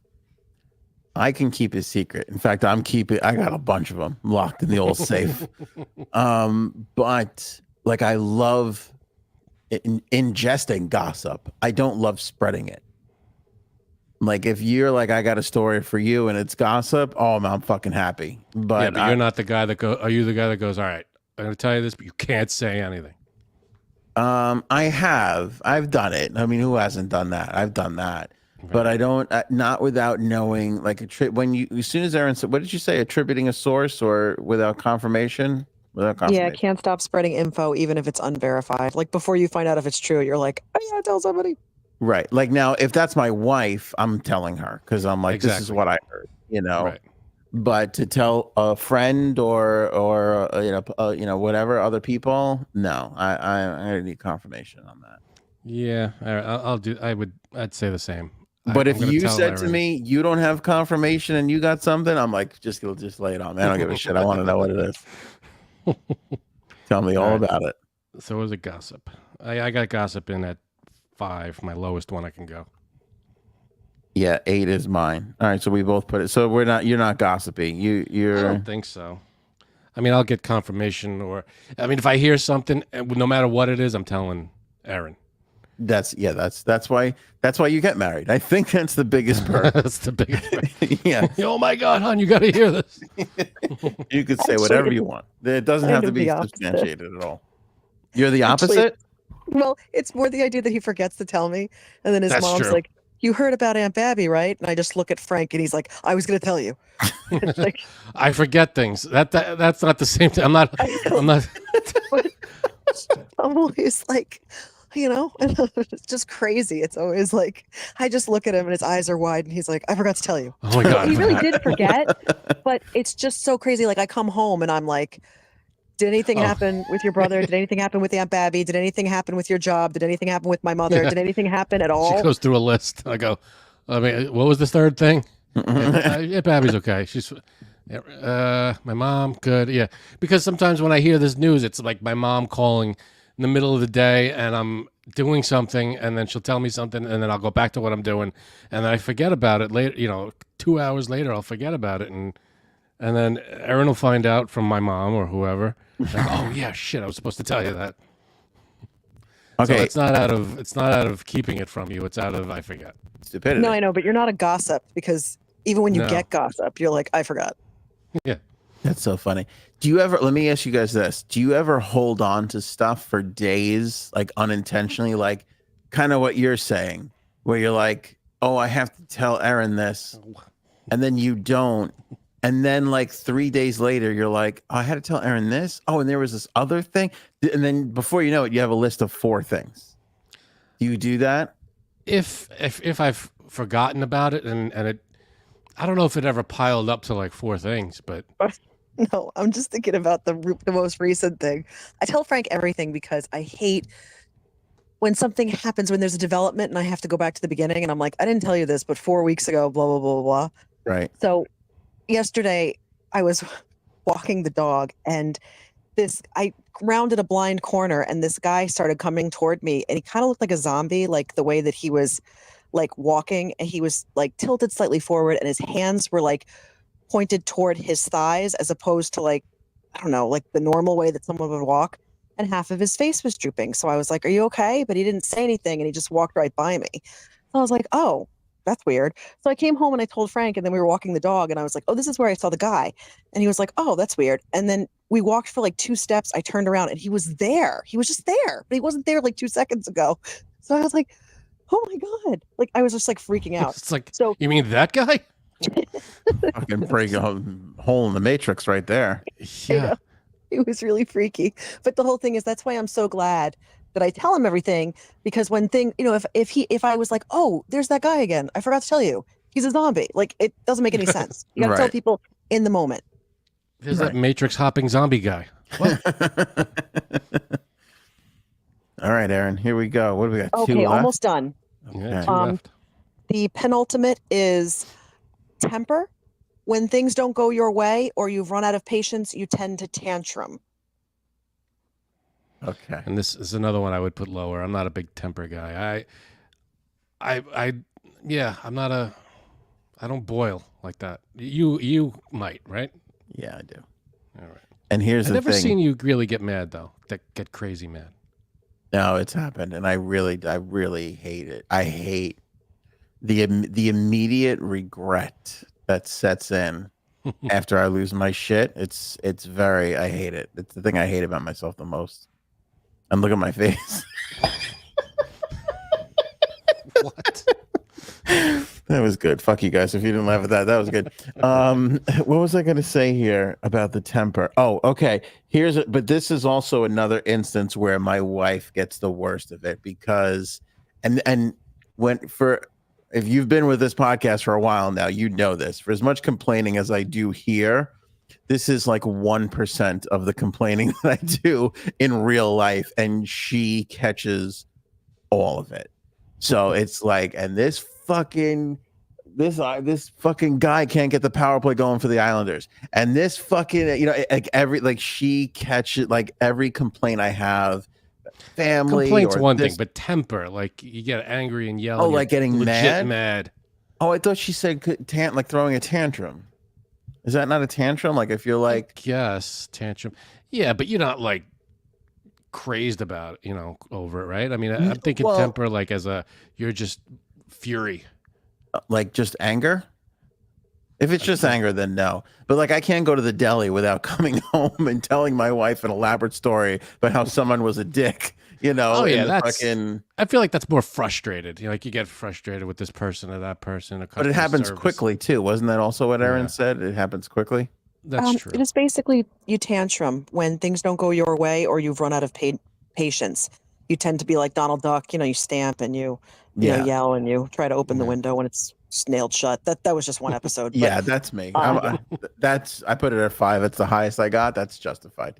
That's definitely me. Yeah, I got it at 3. I wouldn't put it at that high normally, but that's all I got is 2 and 3 left. So it's your lowest. Yeah, I would put it lower if I could. Got it. Okay. Here we go. Okay, last one. Bluntness, you see it as being straightforward, but it can be seen as rude from others. You have been told more than once to be helpful, not hurtful. Okay, let's all agree that J Sabs would put that at number 1 if she were here. J Sabs is bluntness personified. Yeah. Yeah, I have to put it at 2. Am I No. a blunt person? No, No. you're far too polite. Fuck you. You're far too polite. Before you said literally before, there's nothing wrong with being gay. I mean, everybody who watches at least 2 seconds of the show knows there's no homophobia here whatsoever. All right, that's pretty blunt though, right? No, it's the polite. opposite? It's overly Right. polite. But isn't that You're like blunt? none of these, Frank. It's weird. Oh, I'm some of the. I'm You're just wonderful. indecisive. You Yeah, are. okay. Oh, I'll that's give you sweet that was one. that.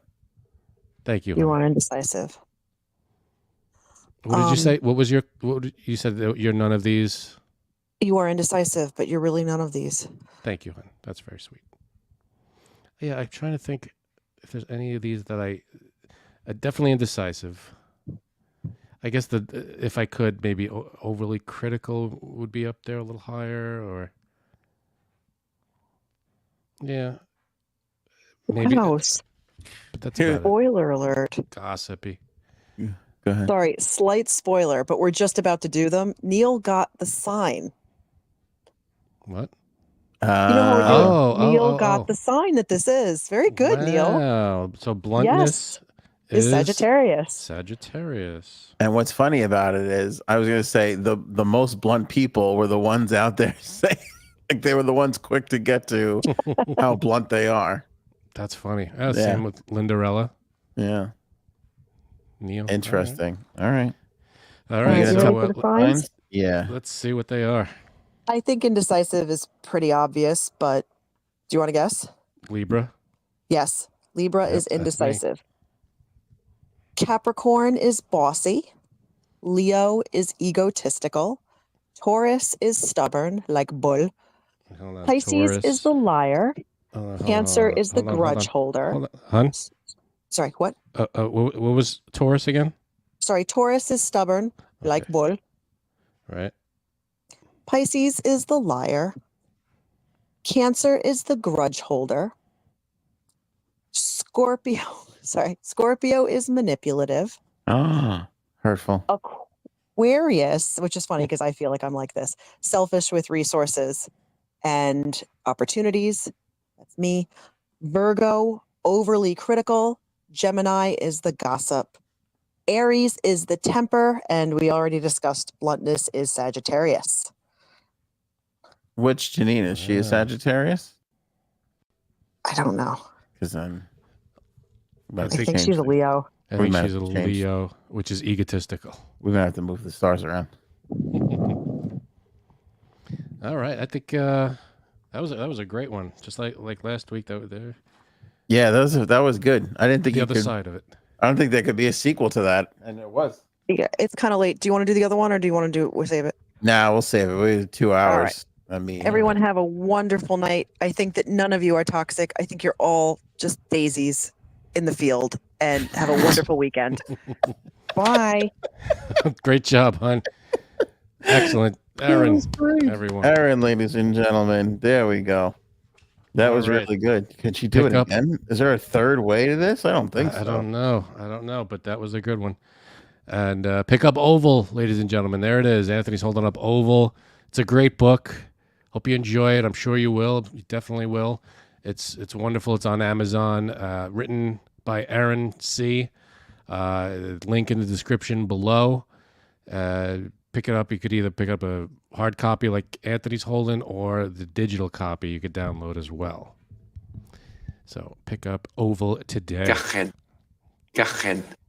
Right. I don't know what I did. I think I broke the. Oh, you broke it? She got big old titties. It's the only one that's not working. What's happening? That's not the theme. The theme is the only thing. That's what she said. It's not working? Yeah, it's turned a different color button. It was fine. I touched it. I don't know what I did to it. All right. I got Oh my god. Oh. That's me. Oh. I'm playing it off my phone. Oh, I'm looking this way. I'm like, why does it sound so bad? Holy shit! What an idiot! All right. Yeah. I'll play the rest. You got another like 40 seconds. Okay. All right. Good.